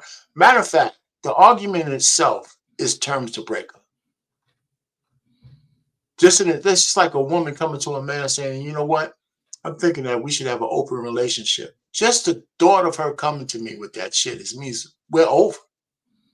Right? So, you know, there's certain things. Listen, good luck with your, blonde hair, because you're supposed to be a black woman, and your eyelashes, and find a guy to my caliber again, who's willing to put up with all the bullshit that you already put me through before you came with this last bit of horse shit. You know? So, all right, later. And that's what we need to start teaching men. You know, we don't need to put up with this thing, because you get a guy who's willing to do anything in terms of cultivating a relationship into a marriage. There ain't that many of us, that kind of man needs to be respected and revered. That's what I'm thinking. Yeah. King Smith, you want to go on that one? I ain't got nothing to add. All right, Mr. Pink. Yeah, I was going. It's funny you show that video, because I was definitely going to do a reaction, but never got around to doing it. But yeah, only woman I'm gonna fight for is my wife. I'm not gonna fight for no girlfriend. I mean, I'm not for what. Well, why I'm gonna fight for something that may not even last with you, that I don't really see that much value in at all. So I'm not gonna fight with you because it's not worth investing in fighting for. Now, I'm gonna fight for my marriage. I'm gonna fight for my wife. But a goddamn girl, you a dime a dozen, yeah, it's not worth it. But he was so goddamn stressed out. He's sucking on it like they said, an empty bottle. He's sipping on her. He just trying to play it off cool. He looks real foolish, even entertaining this woman, even have this conversation. But he really said a whole lot of nothing. Nothing need to be said. I wouldn't have said a word. I said okay, and shook my head and walked away. Matter of fact, I would have beat her out the door. Beat me up out the door. I'm out. And for any younger guys, you guys is in your 20s, this is a power move. This is a power move that women do. This is a pissing on the tree, marking territory BS that they do. Because the moment that you acquiesce and you getting weak and you bend the knee to her, she owns your ass now. She got you. Look, I told him I was leave. He begging me to stay. Because that's what she's gonna say about you behind closed doors. Women want to leave, let them go.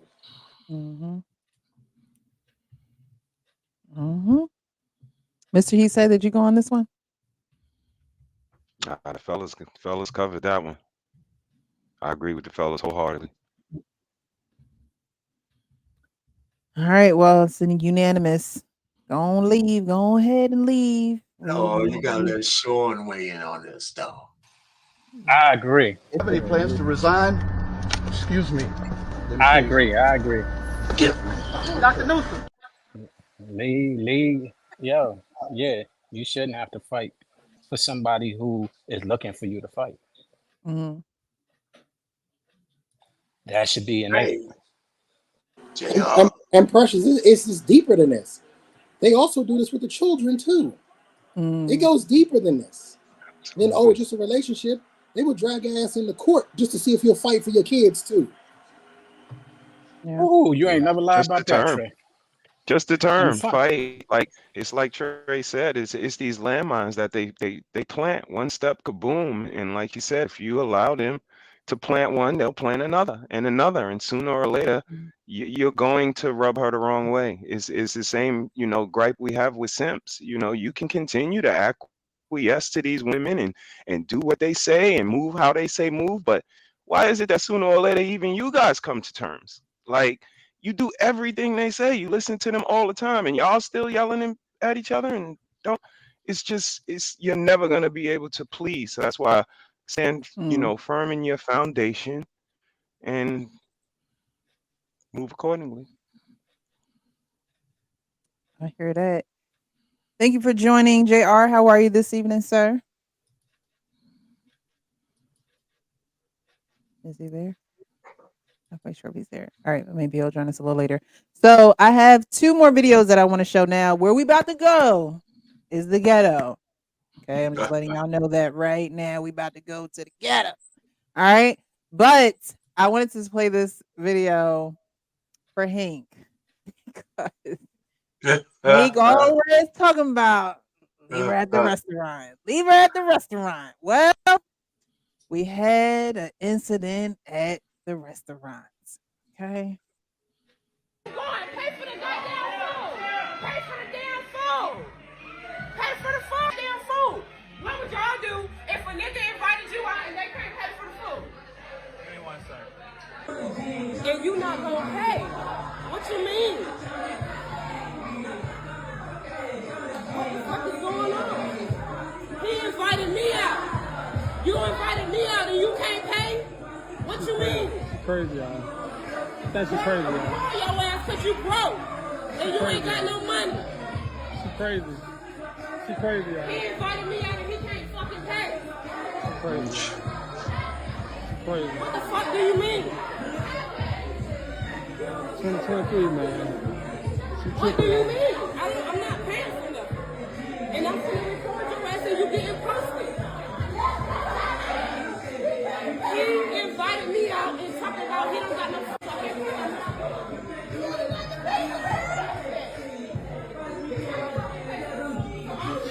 crazy, y'all. She crazy. But yeah, what? I'm finna leave, man, because she's talking crazy.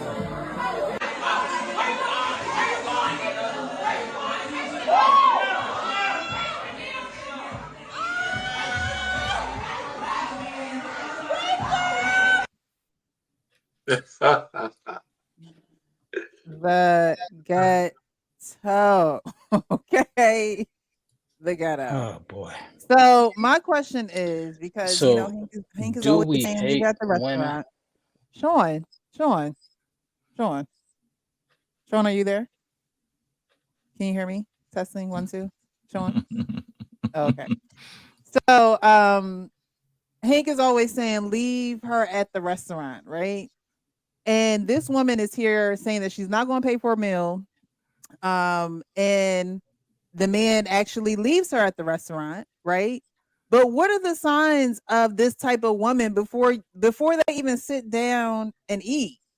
Like, what are the signs of a leave her at the restaurant type of woman? Because that has to definitely be seen before you actually take a woman out in a public place and treat her. Do you guys think that this woman just came out of nowhere with this type of attitude, or he had to see some signs of this before taking her out? If it was, yeah, I mean, me personally, I think that he probably ignored some signs. I don't even think he should have been out with her. She's just too ratchet. I mean, the way she went from 0 to 10 and all the extra stuff she was doing, but he was doing it right along with her. I mean, he pulling out his phone. He shouldn't even been pulling out his phone. I don't know why people do that. And maybe that's a young thing, but for the moment that she got disrespectful and she was doing the most, he should have just got up and left. Mm-hmm. Yeah, I said it the other day on LaPie from Sunday. He was, he thought he was gonna get some quick cheeks, but then I think he just realized how much it's just not worth it. At the end of the day, it's just not worth getting that. And you notice how she acted a damn fool. But like JR said, he didn't do it himself no favors because he did it too. So now he got embarrassed on her social media, and he got embarrassed on his own social media by showing this bullshit, showing you made a mistake, that you got with this ratchet woman to the point that you did take her out to the goddamn restaurant. And it should have never got to that point with other restaurants, because I'm sure that they probably had conversations on the phone, prior to maybe a couple days before. And she was talking so sweet, yeah, you take me to the restaurant, looking forward to doing that, and maybe we could chill out later. And then I think she kind of backslid. Maybe she came on the period, thought about, well, I can't give you that tonight. I'm on my menstrual. And now he don't want to have nothing to do with it. Now he don't want to pay for the food no more. Now he ready to get up out of it. Matter of fact, she left him with a look like a little bit of salad on the back of his neck. I think that's what she was throwing at his ass. A head of lettuce. I don't know what she threw at it, man. Yeah, It looked like a cup. It looked like a drink. It looked like a drink. Was that a drink? I thought it was some lettuce. God damn. Yeah, she's probably another one of the women who wants you to fight for her. You know what I'm saying? She wanted to fight for her. And he was ready to get up out of Dodge because he wasn't trying to catch a charge, probably because he was on probation.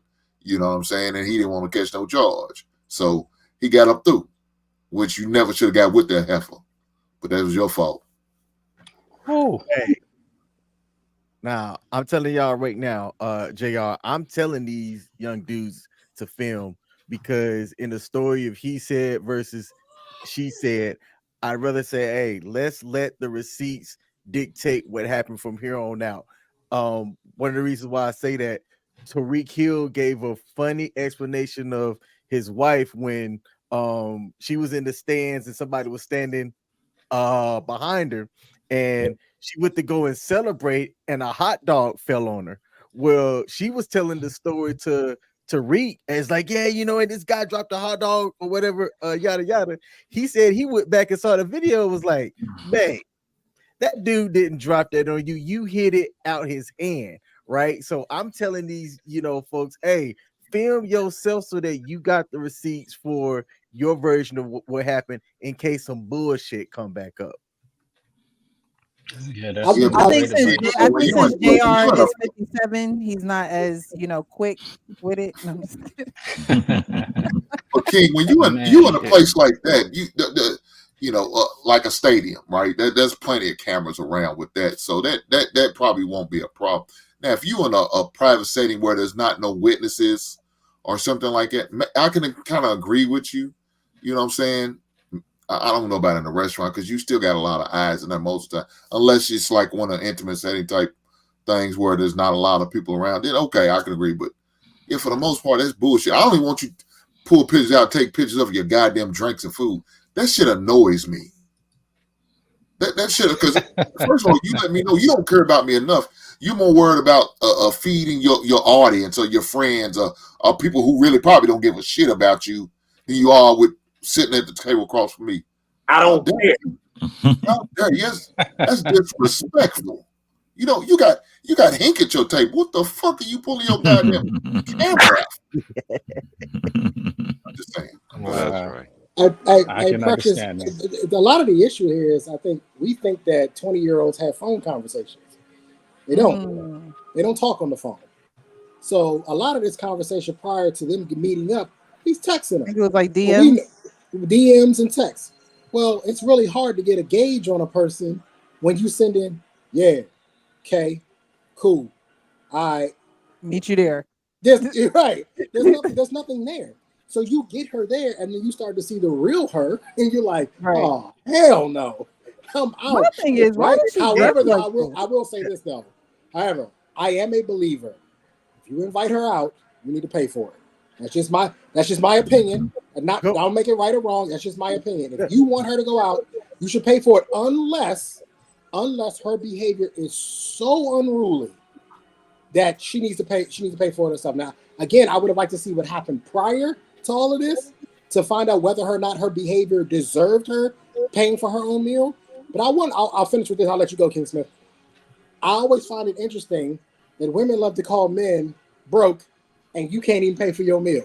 Right. How If you it was go that out big and a not have no deal, money? If it was that big a deal, pay for it. And okay, he's a loser. He's a whatever. I pay for my own meal, and you move on. Whatever happened to the time? I know when I was growing up in the 90s and the early 2000s, all the women always had money. Always had some pocket change. Yep. They always had some pocket just in case something happened. So I'm guessing now those days are over. Maybe that's due to lack of fathers or male, authority in the because a man wouldn't let you go out on a date without having a little bit of pocket change. I don't know. But to me, it sounds like she was stuck in a bind. If you're not gonna pay for it, I'm in a bind, Nate. Pay for it. I'm in a bind, Nate. I'm in a bind, Nate. I need some help. So if you notice, she tried to use that filming to sneak out. Yeah, you sneaking out too. He paid for his, but you sneaking out right behind him because you can't pay for it. To me, I refer to it as broke bitch energy. That's what she had. She has a lot of broke bitch energy. She can't pay for her own meal, which is why she's making this huge scene. She's making this big scene. She want to tell the whole restaurant. Right. Well, something that hasn't been said, but I think that all 6, 7 of us here would do is set the expectation early on how the outing is going to go. I don't think that young men are doing that, setting the expectation clearly as, hey, this is what we're doing. I've got this, you know what I'm saying? And then anything beyond that, we can negotiate. We can talk about. I think all 7 of us here have mastered that, but people 28 and younger, man, master getting the check and acting like you're going to the front to pay. Tell them to split it, then leave. That's what you do, sir.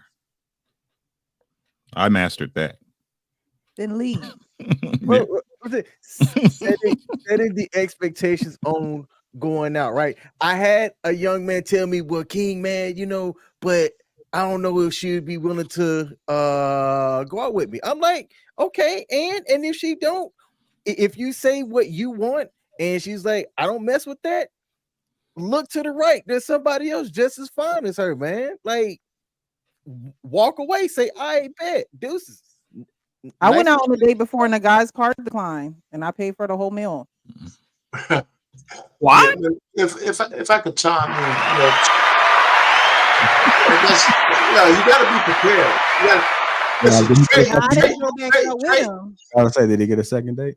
No, he didn't. No, he but, didn't. What was we gonna do? Like, yeah, Trey came up with something. Trey came up with something. I think for the modern era, I think that you need to establish it before you go out. Now I'm an old school. I pay for all the dates. I still do. My wife doesn't reach in her pocket. But the point is that I think in today's market, I don't think a man should pay for any dates with these women out there. I think the first encounter should just be getting to know each other. That's it. And it should be no obligation on you and no obligation on me. And that's it. Because I don't need to have expectations of sex. And you should have no expectation that I'm paying. However, this guy is 100% wrong in this situation. Because clearly he didn't communicate to her. And I looked at the restaurant. What the hell was that meal? Like $25? That shit was a ratchet. I mean, that wasn't like some high-end restaurant. So you take this chick out, she might be ratchet or red.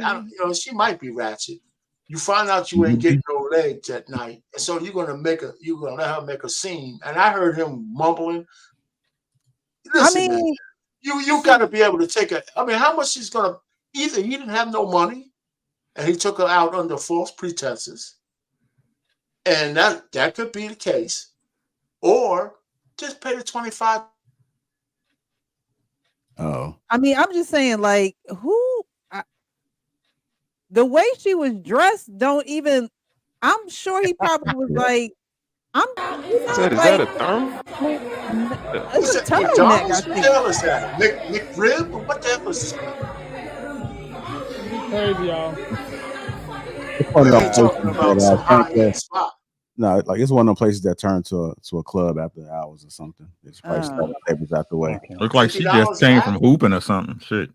Yeah. For real. She like What? she just came from the prayer I meeting. want to be on the board. I want to be on the dude's side, but in this case, look at all the agita that he caused because he didn't want to pay for this chick.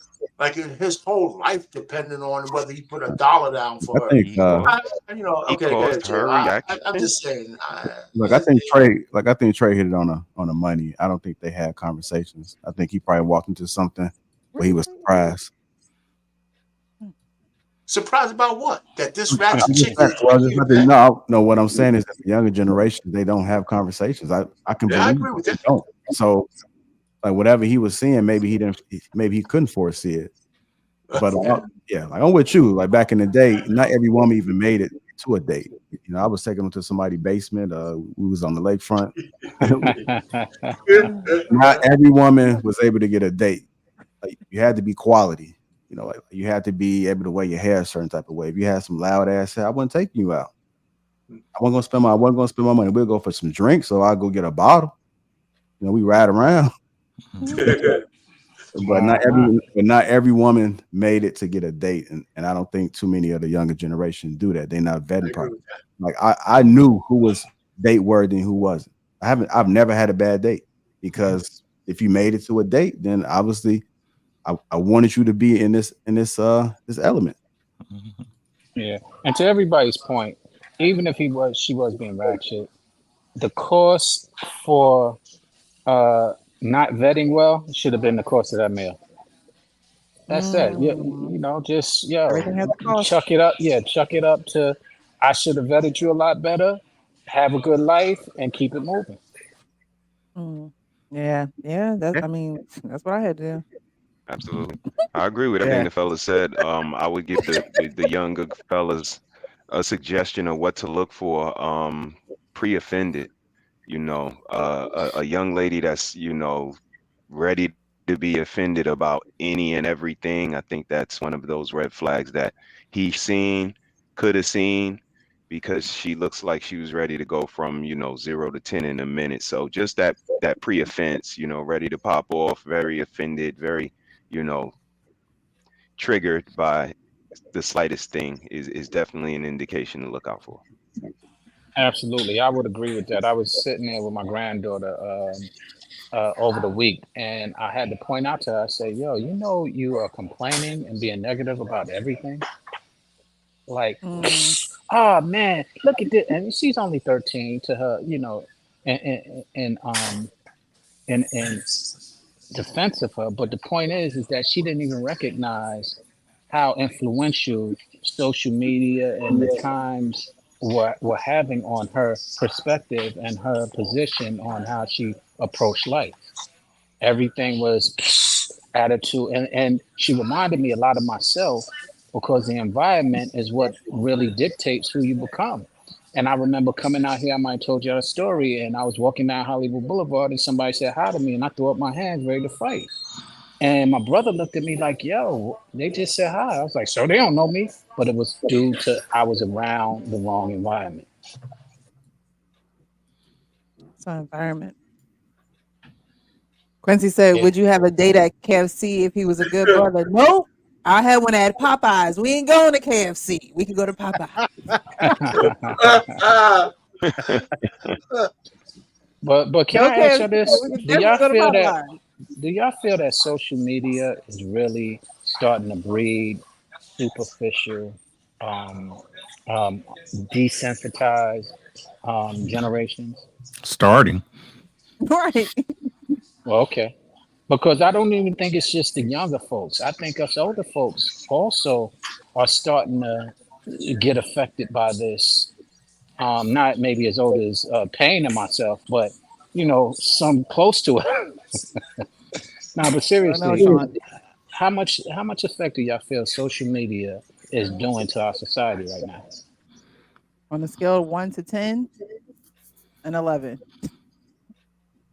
I think social media just validates the mentalities, Shines right? the spotlight. You know what I'm saying? It just validates because, like, I hate when we had a conversation when everybody talking about, well, that's the loud minority. No, it's not. It's a lot. Most people have the same mentality. You know what I'm saying?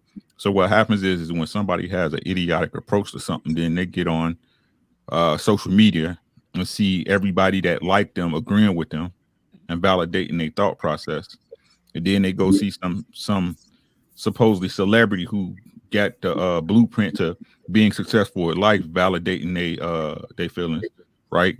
It just, the world's one big, what they call it? It's one big bubble chamber. You know what I'm saying? Like all they do is they continue to reinforce bad mentality, echo chambers. Yeah, it and it's to the point, like I said, it's so crazy because the algorithm gonna do it for you.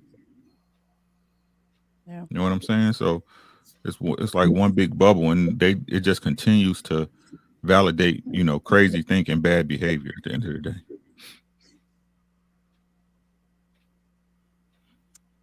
Did everybody go on this one?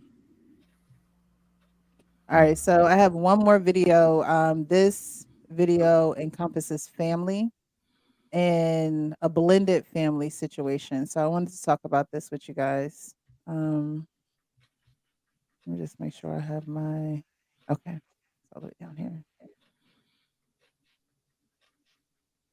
Alrighty. It's like we've had this conversation before. It's always been my dream for my son to live with me. This is the first time we have lived together, and then he's come for the summer. But unless I'm saying something wrong, like I felt like that it was a good experience for you. Yeah. He was a good kid. He was easy to get along with, but it was different. It was somebody always there when I'm used to it just being me and him. If you weren't dating her, would he live with you now? He probably would be with me more. If he wants to go and get his son, then I think that he should. Or if I'm not comfortable with it, they can get an Airbnb or, something like that. But I don't want to block that. I want him to be the best father he can be. They should get an Airbnb. Can't do that. You talking about an Airbnb here or like where he lives? Poor Ashley can't even process I was it. like, hold on. I thought you were talking about like if he was there and didn't want to drive all the way back home. No, You talking no, about no. an Airbnb here? Yeah. Oh, okay. That's his son. He's not going anywhere. You got to dig your heels in. It's not going to be easy. Like, you have to let go of those things that are stopping you from being a family. If it was something that I didn't want for that time, No, I mean, that's your truth, but that's his son. So how does that work? Dumper. Dumper. Dumper. I'm gonna sit Dump this her. one out. Y'all got it. Man, I saw that one in real time. Oh, And really? yeah, the whole episode. And the Mhm. points that she was making was just a reflection of selfish, lack of understanding, and I mean, selfish. I couldn't emphasize how selfish this lady was being. That's just a portion of it. Mhm. She was even deeper. Well, I just didn't. I mean, she went in and really, I heard the running feet. That's all I was cringing while I was listening to her because she was just being. I mean, and saying she wanted to be in a relationship and wanted to marry this man. I think that's the ultimatum, and she was making the ultimatum. Mhm. About something along those lines, but she was the one complaining. And this Mhm. man was trying to be not only good to her, but he was trying to be a good father and bring her into the family. And he ultimately chose to leave her alone. And then she got some act right, and she realized, oh yeah, well he is good, and I don't want to give him up. But yeah, that's a horrible, selfish behavior that unfortunately is becoming more and more common. Not to that extent though, but it's definitely the selfish behavior is becoming more and more common. She don't have kids. Nah, she didn't. No. Okay. Wait. But she said she wanted kids, but she wanted to be their kids. I think something along those lines. It was horrible. So, I mean, blended family, should it be that difficult? You know, you want to be with someone that someone has a child or children. You know, how are you going to tell them to get an Airbnb and say, well, I'm just used to it being me and him? Well, while that's a reality, it's almost like she doesn't want to live in the reality of what's going on with the man that she's with. It's going to be pretty difficult with that particular relationship because she don't have any children, Mhm. and so she can't really relate to him. And I think that he should run her to Flintstone feet as well. And I think that he should leave her alone because mentally it's just going to be hard to be able to accept that it's just not them. And so when it comes to his child has to come first. I've heard him even. I can understand he don't want to bring his child around, but she's already given those red flags that we discussed previously, and it's just got to be something. Got to chalk it up. You know, he's gonna have to find somebody that's either had children and maybe they're grown, either had kids because they can relate. So I mean, him looking for that woman that don't have kids and he has kids. I don't know the age, but it sounds like that his son may be a little bit younger, or it could be maybe a teenager. But either way, it's still taking time for them, and she must not have a life or have anything to do because she wants to spend all the time with him, and she's not willing to bend to be able to accept that he has a child and he's going to be part of their life. So I would just say it's just not going to work. What a lovely answer that was. Thank you. Thank you. Jimmy Rizzo, how are you? I mean, I'm doing okay, really. I like to maybe give everybody a voice because everybody needs a voice, really. And my lady, I love you, and I like the answers and what people give. No, because it's like real. And thank you for letting me on the stage and me being real. And that's the only thing I wish to say to you. Thank you for letting me being here. And I'm a little bit drunk, and I do apologize. And thank you for letting me on the stage and maybe just be myself. No So problem. this is the reason why I love you all. And I think everybody in this room has given a good, reasonable answer. And everybody is old, like I'm 60 years of age. I mean, come on now. And that's why I love you all. You know. And that's the only thing I need to say to people. Just be yourself, be real, and be all that you can be. And that's it, really. And I love everybody. And I love the lady for giving me the opportunity to say what I need to say. And I'm going to go to bed soon because it's really past my time. But I will hang out with you all and just listen to what you wise older gentlemen and older ladies need to say. And that's it, really. Thank you. Thank you. Have a good night. No. All right. Hey, let me just go. Alrighty. You got something to say? Let me just go real quick on this guy. Like he just dropped off? Yeah, he just dropped off. You know, I'm glad he didn't go too crazy. I love him too. But let me just throw this out. I thought he said he should stick around. The lady. I think he got a little help. I think Precious helped him out. Do you have a link? Do you have a link to that whole video? Precious, somewhere?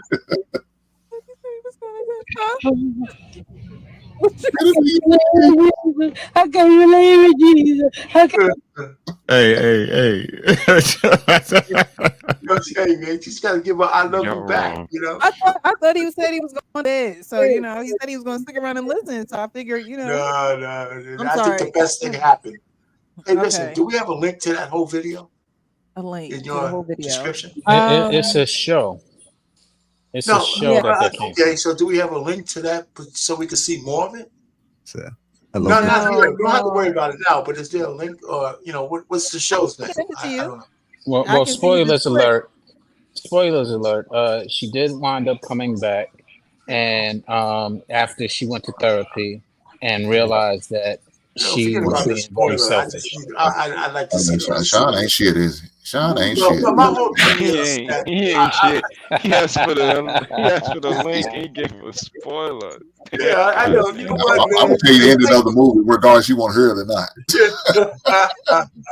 I appreciate that, Sean.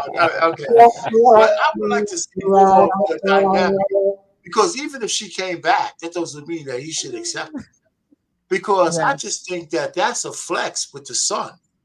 She's probably got all kinds of other things she's gonna put in the way. So the son is just one thing, right? So she's with this dude. She knows he has a son before they got together. And just the notion in her head that she's going to tell him, listen, man, you know what? You could have your son, but he don't need to be around me. Put him in y'all go to an Airbnb. I mean, come on. You know, so that's okay. So we get that corrected. How much other traumas does she have that's going to reveal themselves? Now, I heard they're not married. But when he opens that damn gate and lets her walk through the islands of matrimony, he's going to get every stinking thing he deserves. Because she's, you know, I'm telling men, listen, you're going to marry a woman, she's got to deserve it. Because let me tell you, you're not partners, and you're going to put much more into the relationship than, I shouldn't say that definitively, but a woman will be hard pressed to put more into a relationship than you would for her, because your obligation is greater than hers. It's as simple as that. I'll just leave it there. We can discuss that on a different show. Yeah, it just, to me, it didn't seem like, you know, if he said his goal was to have his son, and so if that's what your plan is, if that's what you want to do, especially a woman you're not married to, that shouldn't even stop you. It just seemed like he wasn't standing his ground enough, and didn't look at her crazy like she had 5 heads when she said something about an Airbnb. Like he just seemed very passive about The it. fact that she could even put those words together is enough.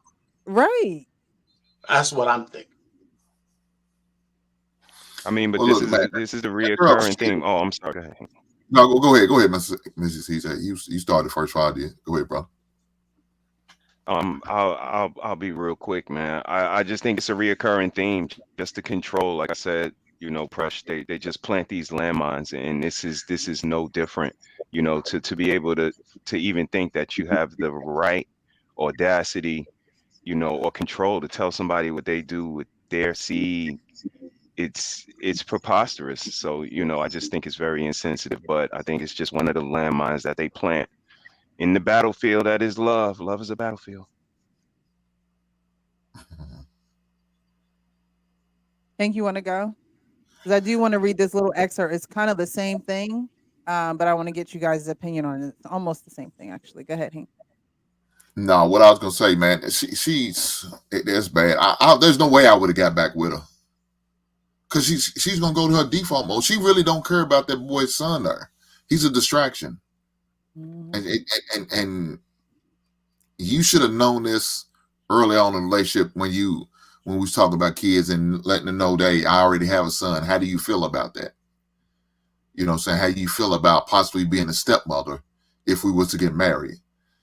And again, he probably just ignored that red flag and accepted. You know why? Maybe she gives good loving. I don't know why he ignored it. He shouldn't have.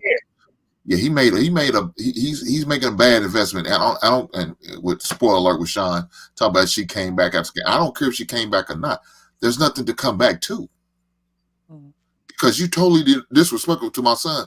To the mere fact that you even recommended us getting an Airbnb, that's totally disrespectful. Matter of fact, you should have been opening up that house so much, overcompensating the situation to the fact you was willing on giving up your bed for that child to have somewhere to sleep if they didn't have a place to lay their head. That's how much you should have been willing to sacrifice. But no, that's just the opposite. She like, ugh, why is he here? Right. Okay, look, when he's here, y'all can't come over.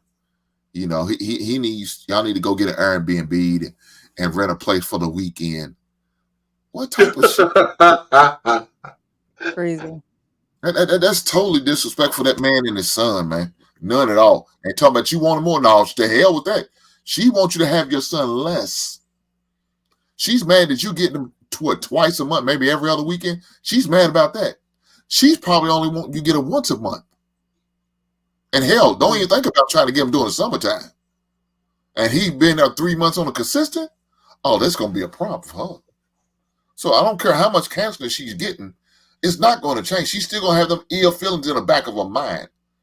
And you're going to be looking at her sideways, wondering how she go. And then if she has to correct that child, if she has to talk to that child, say anything to that child, how do I know you're not doing this out of malice and spite? You saying it from a love point of view. I can't assume that because of what you said already on TV. You didn't say this in the privacy of a council where nobody's around, just me and you. You said it on TV. So now his baby mama knows this. Family member knows this. Everybody sees, dude, what are you thinking? I hope you don't stay with this woman. Ain't no piece of ass that good worthy enough for you to stay with, and she's disrespecting your child like that.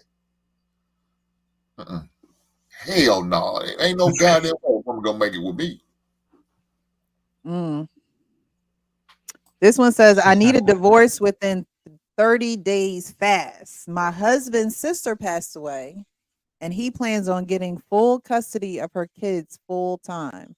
The kids are 11, 8, and 5. I have one child that's 17, and I never wanted any more kids. I hate being a parent, and I never wanted to be a stepmom. Any good divorce lawyers in the DFW area? So she is married to this man. His sister passed away. His sister has 3 children, and she is saying, I want a divorce. Now, is that one a bit different than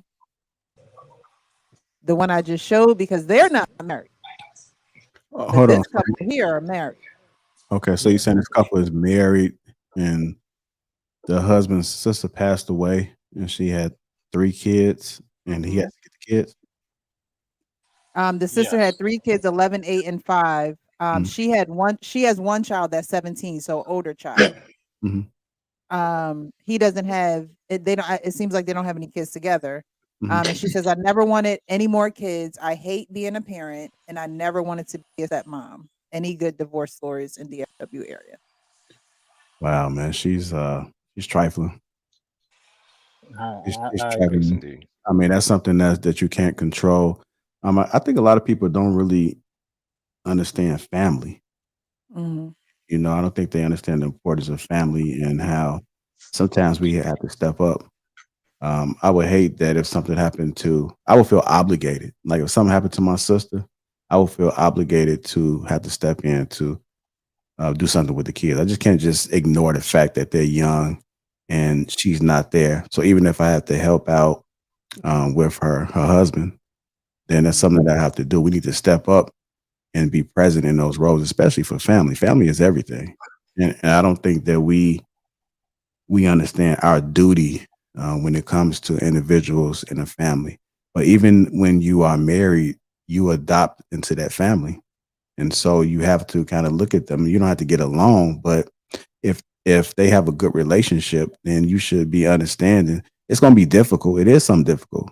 I mean, it's difficult if somebody lost a limb. It's not nothing that you anticipate, but you have to understand what comes with marriage and combining families together. So that's just something trifling for her to say, to even put out there. I don't know where did you get this from? Is this a true story or is this something that's hypothetical? It's a post that I saw, anonymous member, Okay. DFW Girl Plug. It says, but Yeah. yeah. I mean, I couldn't imagine. That's another selfish person that doesn't value the importance of marriage and family. So I just, it's unfortunate, man. Hopefully you got a prenup, right? Yeah, I agree with JR. Is it different? Absolutely, it's different. But the whole dynamics of the selfishness and the inconsideration is still present. The difference is, of course, because the presence is the person's child versus the children of his deceased, but it doesn't negate or it doesn't dismiss that it's still selfish and inconsiderate to your husband in this case. The other one was planning to get married and they had been in a relationship for a while, but it's still rooted in selfishness and consideration. And that's just something that's prevalent again in this day and age that I'm starting to feel a little concerned that is bleeding into parts of the society that it's just we're about to drown in it if we don't do something about it. Mm. That girl on the first one, I can at least respect the fact that she came out before they got married. So like at least he's aware and he's not about to get tied into something and then it just be this whole long drawn out thing. So she's already which she can. She's entitled to feel the way she feels. It's just unfortunate that they've been dating and that came out, but better then than later, right? Yeah. Yeah, I mean, but in fairness, not being insensitive, but the other girl as well was very honest about her position of not liking being a mother. The child is about to be 17, getting ready to leave the house, and then you got 3 children that you have no growing and no bearings of raising coming into your household when you're already feeling that way. It's a fair place to be. I don't think it's a considerate or a considerate place, but she was being very honest and open about it, and I think she needs those divorce lawyers if that's what she's standing on. Because to your point, JR, she really is not honoring the vows that she took and being considerate to her husband. Something to keep in mind too is that it's not saying that the kids have to be that this has to be a forever thing.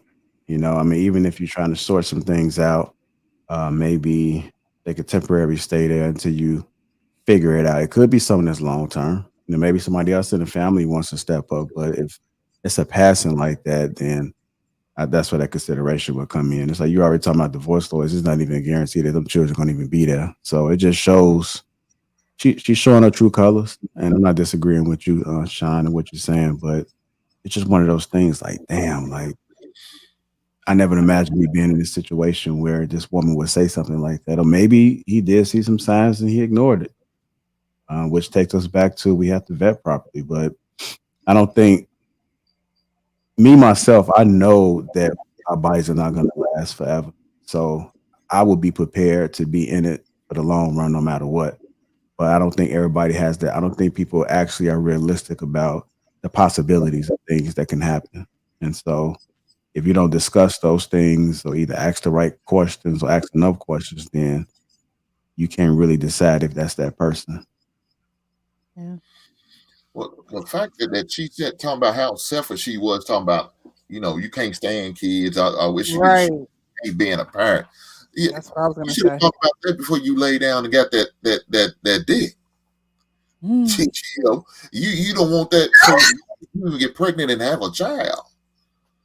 But now I don't know if they got a kid together or he's coming in without kids and maybe looking to have kids. He's married to a woman who don't even want to have kids and won't even bless him with his own kid, but he's willing to accept your child. your child. I don't know how old was when they got married, but he was willing to accept your child. But the man say, "Hey, baby, I would like to have a kid of my own between us," and you won't accept that. You're not willing to do it. Okay, fine. It's obviously accepted because he's still with her. But now it's in a situation where he needs to, take in his nieces and nephews for whatever reason, and like J.R. said, it could be a temporary situation, maybe until the father could get himself on his feet and maybe take custody of them kids back. Who knows? But she's not even willing to do that, to the point where she's ready to ruin her marriage over this bullshit. It's not like it's a permanent thing, as far as we know now. Nope. It could be a permanent thing. We don't know. But as far as what we know, the details we got, it's not a permanent thing. It may not be a permanent thing, but you're willing to make a permanent decision and get divorced over this bullshit. Yeah, you wasn't in it for the long haul anyway. You was just in it for the good time. Everything's good, you with it. As soon as it get rough, yeah, you ready to get up through. Yeah, these heifers are crazy, man. Somebody said it earlier. I think I can't believe it, Jesus. I can't believe it, Jesus. I think we don't need to read anything into this thing. I mean, let's just take it for face value. If the 17-year-old is not his, she already told him she didn't want no kids, and he accepted that. That's number one. If we're going to read stuff into it, I can't imagine her son, who's 17, how much lack of love he got from her because she didn't want no kids in the first place. And we have to assume that if there was a husband involved with his sister dying, he wouldn't have to take those kids in the first place. So we got to assume she was a baby mama with 3 kids, right? So if I'm assuming anything, that's why he even brought it up. I'd say he got to let her go. It's either he got to let her go, and I don't know how much he's losing, since if that kid is not his, a 17-year-old, he's just losing a relationship with this woman who doesn't agree with, for better or for worse. You can't force that. You just can't. So it's your family, those kids, your nieces and nephew have your blood running through their veins, Right. not her son. So you got to make a decision. And so I don't think it's a tough one. Even for him, it probably would be. I don't know what kind of financial situation they are. But if she says she needs to leave, she's going to leave.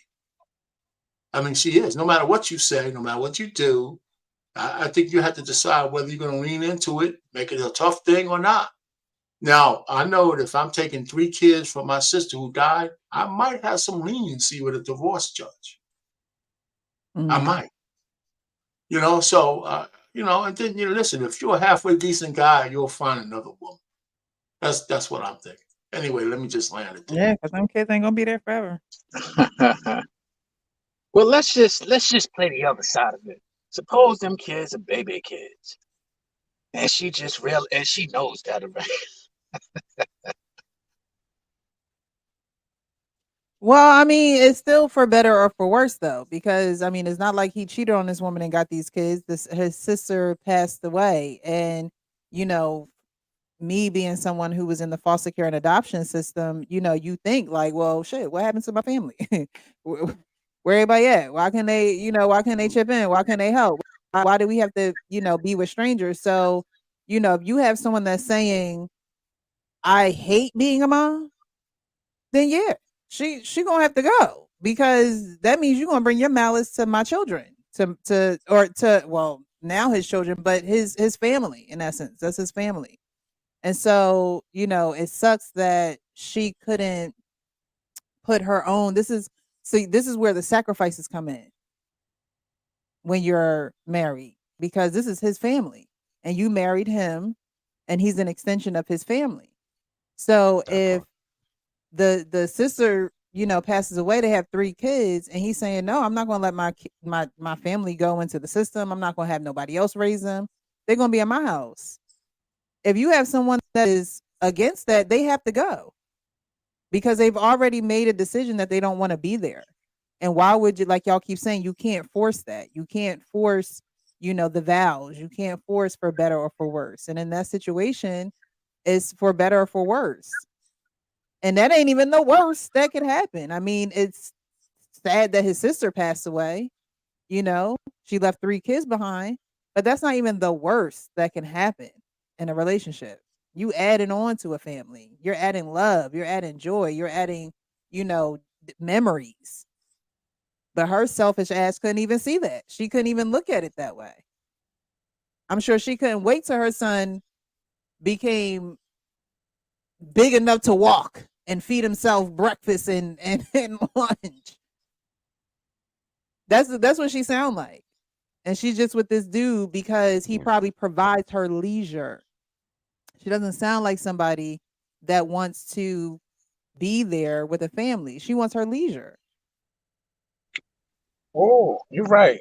Payne, answer me this, or fellas who've been married and in long relationships. Is that what's missing? And is that a requirement for a healthy relationship? Order, structure, and cooperation. Yeah, of course. Of course. Both sides. I mean, I believe those things go without saying. In order, I'll try to wrap up my answer for the topic at hand and answer your question. I think that when it comes to unions in this modern time, it's the pre-offense, Sean. Like I was saying, pre-offended for the slightest thing. And like Precious said, with these lives coming in, she hates being a mom. She's pre-offended already. Like she said, making sandwiches for these kids, washing clothes for these kids that I didn't have and didn't want. She's gonna be a pre-offended the whole way through. And that's the difference, Sean. Everything's a problem with these modern people. Everything's a problem. I gotta take care of this house. I gotta watch my own kids. I gotta teach my own kids. I gotta love my husband. I gotta be loyal to my wife. I gotta pay these bills. Everything's a problem. And that's the difference that I see in the green flags that I present to the young fellas. Notice the ladies it's not a problem to nurture your life. It's not a problem to curate your home. It's not a problem. She's not offended and all uptight because she has to love up on you. And like Precious said, I'm the one person she chose out of all the billions of people in the world to love. And she don't want to do none of the things that come along with me.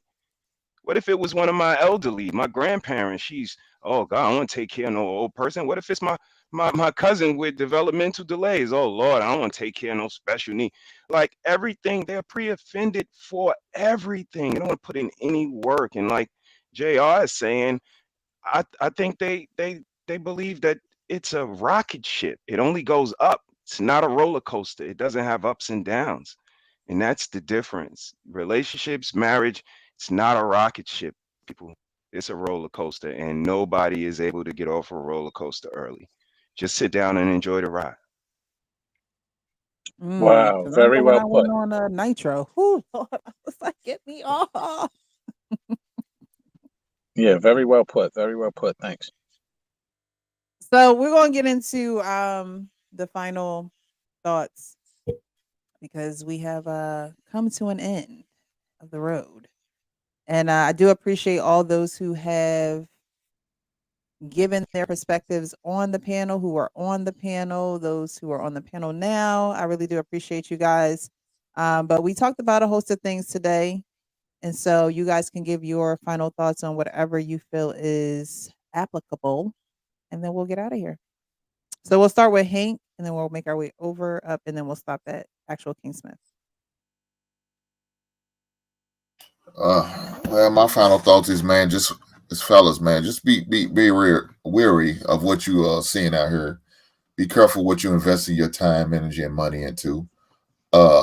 Make sure you take some time to vet and not get caught up with the physical aspect of a woman, but more so the mental. Make sure she's got something between her ears that's worth investing in. If she doesn't, yeah, don't waste your time. Leave her at a goddamn restaurant. Thank you, Hank. Again, I appreciate you for being here. JR, how about for you? The final thoughts? I know I came in a little late. I'm seeing you got men, women, and family based off the discussions. I think Hank is correct as far as don't be afraid to ask questions and ask a lot of questions. There's nothing wrong with it. Typically, if somebody is straying away from answering a question, then it must be a reason. So just dig a little deeper in discussion when you are trying to build relationships, whether you're man or woman. I think if we can get ahead of a lot of these issues and problems, then we won't have broken homes. Unfortunately, if it does happen, then just be willing to make the necessary changes and understand that you're going to have to adapt moving forward, because blended families are not easy and not an easy thing to do and to be a part of. And just understanding as humans, we are all different. So when we come together to build, it's going to take a little bit of sacrifice, a lot of understanding, and a lot of patience. And unfortunately, you can't teach patience, but hopefully some way you can learn to have an understanding of what it means to actually build.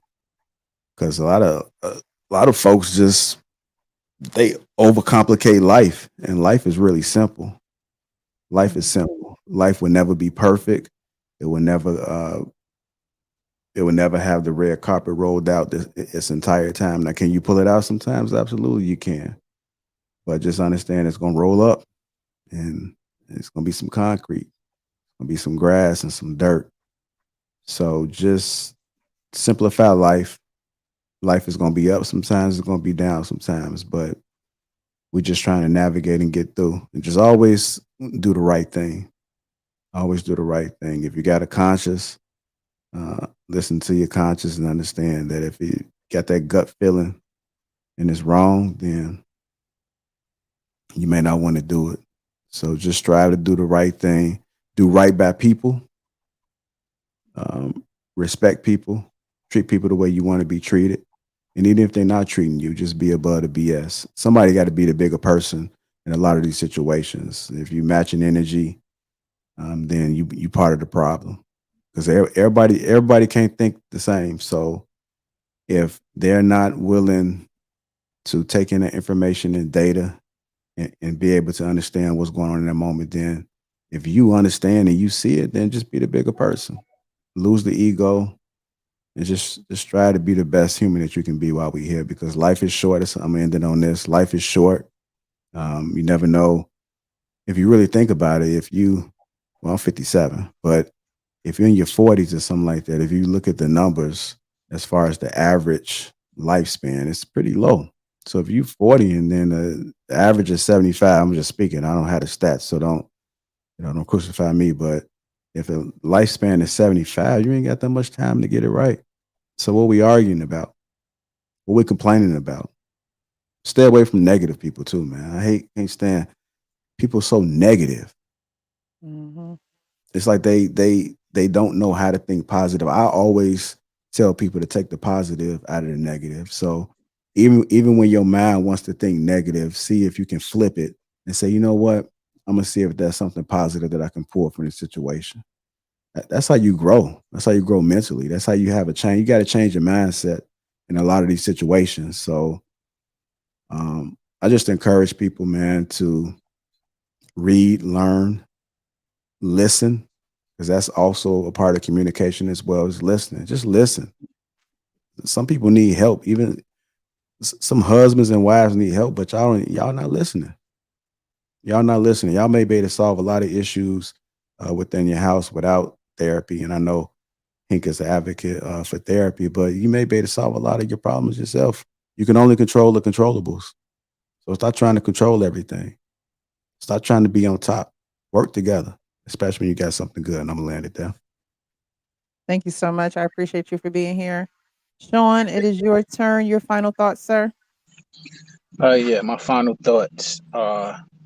There's a lot said tonight, and I really appreciate the insight. One of the takeaways that I got was that we said that women aren't really wife material. Somebody mentioned that, but I would say that we need to take the time to vet one another. We need to take the time.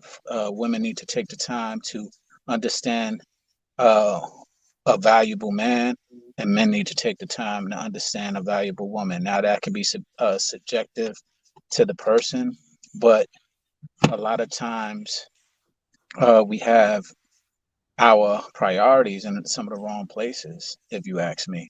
We sometimes prioritize what can be done for us as opposed to what we need or what we're able to offer and what we might need to help balance us.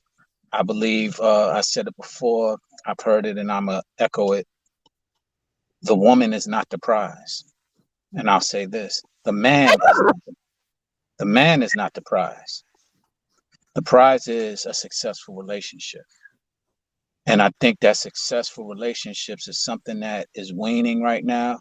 And I hope that we could come together and really have it be readdressed and have it be redefined.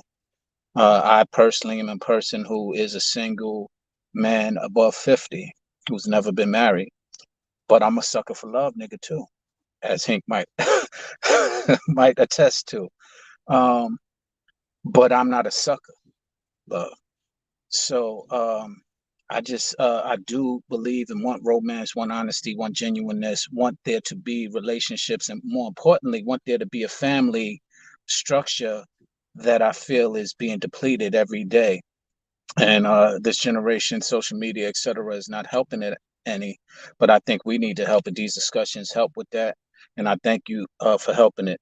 And before I leave, Hank, much respect. I'm going to get my colonoscopy on Wednesday. So thank you, sir, for your reiterating it. I'm preparing for it tomorrow, so I guess it'll be a lot of possible bathroom runs, but nonetheless, I'm looking forward to it, and we'll see how it all turns out. I'll let you know next week where we at. All right, y'all fellas, Health is wealth. Precious, thanks for having me. Fellas, always a pleasure, and I'll talk with you all again soon. Thank you, Sean. I Right appreciate you on. for being here. Right Thank you so much. Mr. He said, your final thoughts, sir? Always a pleasure. Always a pleasure. Thank you for having me, Presh. I appreciate you for creating this space for us to come and chop it up. And fellas, I appreciate y'all. Shauno, JR, Hank, King, Mr. Payne. I appreciate y'all, man. I can't stress that enough. I learn a lot when I come here. I share a lot when I come here, and I appreciate y'all for allowing me to do that. Hank, I got a second Shauno's sentiment. I had a checkup last week, dentist last week, and I got a schedule for full colonoscopy, full blood panel workup, everything in about maybe 2 weeks or so. I'm just waiting to hear back from, Mercy Hospital. So shout out to you for pushing that narrative and, being 49 years old, about to turn 50. I definitely take it to heart. And young fellas, stay on top of that. Older fellas, stay on top of it even more. Again, Precious, thank you for having me, and I appreciate y'all, man. Always a pleasure. Right on, big brother. Right on. Right on. Did you say Mercy Hospital? Yeah, we in Baltimore. Oh, Baltimore. I thought you, okay, it's the Mercy Hospital in Chicago. All right. Baltimore. Oh, We New yeah. Yorkers, but we live in Baltimore. But we New Yorkers though, Brooklyn. I know. But we here and though. before Giving Payne back. goes, I just want anybody who's in the garden to beware of Mr. Payne. Yeah. Go ahead. Jesus Christ. Mr. Payne, R. Payne, your final thoughts, sir? Yeah, thanks for having me up again. Hank, I've been through a full blood screening in the last urinalysis, blood analysis the last month and a half. Been going to the cardiologist for the full battery of tests, stress tests coming up. My mother passed away of colon cancer, so I've been through a few screenings already, but I'm due for another one. But so yeah, I'm 65. I'm definitely, got to stay on top of that, and I encourage, especially Black men. I mean, we have to be dragged, kicking and screaming into the damn hospital when it's like on the almost deathbed situation. So we need to change that narrative for sure. As far as the topic, it's a great topic tonight. I think Black men, men in general, we need to practice our own little form of hypergamy. I think we need to start to look for women so closer yoked to at least our thinking, even if they don't have all the money and all that kind of stuff. If they do, great. but you need somebody you can relate to, and then you need to go through the whole vetting process. And the other thing is, as soon as the girl you're courting finds herself to call you her partner, you need to correct that shit right then and there, because we ain't partners. If we're gonna get married, you're gonna be my wife. And a guy told me on a previous panel, partner is an action verb and a wife is a noun. I said, that's not what the Bible says. Wife is a big action verb in the Bible. You know, so all I'm just trying to say is, forget about this partnership stuff. You're gonna be my wife, or it ain't gonna happen. You know, because you're telling me that there's conditions on us being together, and as soon as the partnership gets a little queasy, you're on your way out. I don't want to hear that. So that's just me. I don't like that verbiage. You know, so my wife never. My wife calls me husband. I can't remember the last time she called me by my first name. I swear to God, I can't remember. I try to think about it. I call her wife, but she calls me husband every time she wants me. I kind of like that. Anyway, and I call her wife all the time. So, Payne said, anyway, I like that. Great panel. Go ahead, Payne. Thank I you. appreciate the conversation. Thank you so much. Thank you for being here, RPN. I really appreciate it. And the actual King Smith, my co-host, sir, your final thoughts? For me, lately, I've been talking to young men, guys in high school that I mentor, and one of the common things that I'll hear anytime that they're explaining something, I'll give something extra to what they're saying, and I'll always hear "but King," and then they'll say something, and then I'm like blah blah blah, but King, and every single time I always wrap it with, man, you're making excuses to justify why you want to do XYZ, why you're trying to do this, or why you want to go out with this person. Why are you putting so much time, effort, and energy into justifying doing something? I always say, if you're confident about what it is that you've got going on with yourself, who you are, you're not going to really need to justify anything. I'm not going to hear a "but King," and those that are confident, that are able to stand on that, observationally, tend to see better results than those that don't. So my takeaway for today's thing is, be confident about who you are and what you want, and be able to stand on it. Get off. I'm sorry. I apologize. I didn't. Hey, you just gave me the wrap it up button. Yeah, Ali, I might have been the shortest one talking. That's it. Let me mute myself. Hold on. I'm so sorry. That was pure accidental. It was not. I was getting my banner right. I'm sorry. That was not. It didn't go land that plane. Reaction to that shit. No, that was Didn't go land that plane. I said he was rocking earlier. She said, "Oh, wait till we get to the end." No. No. I appreciate you for having me on. I appreciate you guys. Thank you guys so much. Hey, I Precious, believe just one more thing though, real quick. Yes. I lost 90 pounds in the last 12 months. Bravo. Nice. Congratulations. Wow, Got a congratulations. long way to go. Congrats, Payne. Been working at it. All pain. Good stuff, big brother. Good Congratulations. stuff. And keep working hard on that weight loss journey. Do you have a specific goal you're trying to get to? Yeah, I'm just trying to get down to fat. You know, If I can get to fat, man, I'm doing good, man. That's what I'm looking for. I just want to get down to being fat. Yeah, our Payne trying to get high school skinny. I see what's going on here. Right. Well, guys, I really do appreciate you. I appreciate the chat. You guys were phenomenal this evening. I appreciate the super chats, as well as the cash apps that I got. Stanley, thank you so much for sending your cash app just now. I just got it. So I appreciate you. You guys know what I say at the end of each and every show. Again, I appreciate everyone who was here. Ricky, Trey. I think this was Trey's first time coming up. Ricky's been here before, definitely. But I appreciate you guys just, spending your time because you don't have to be here and just giving insight and your perspectives and as well as seeds and gems for the younger generation. Hank, every show he talks about men's health, and now this show you have so many men saying, hey, look, Hank, because you say this, I've gotten these tests, or I'm going to get this, or I'm going to get that. And health has become something that's priority. And those things are important. So I always say, don't get weary in doing the right thing, right? So you can say that all the time. And somebody might get sick of you for saying that every single show. But I don't, because you never know who's watching and you never know who you're going to be able to, flip that switch for. And that one time that you do say those things and give that information. So I appreciate all the value that you guys bring to my show. I really do. And you guys definitely keep it real with yourself. So y'all definitely can keep it real with others. And so that's what I always say as I end the show. Keep it real with yourself so you can keep it real with others. You guys have a great evening. Bye-bye.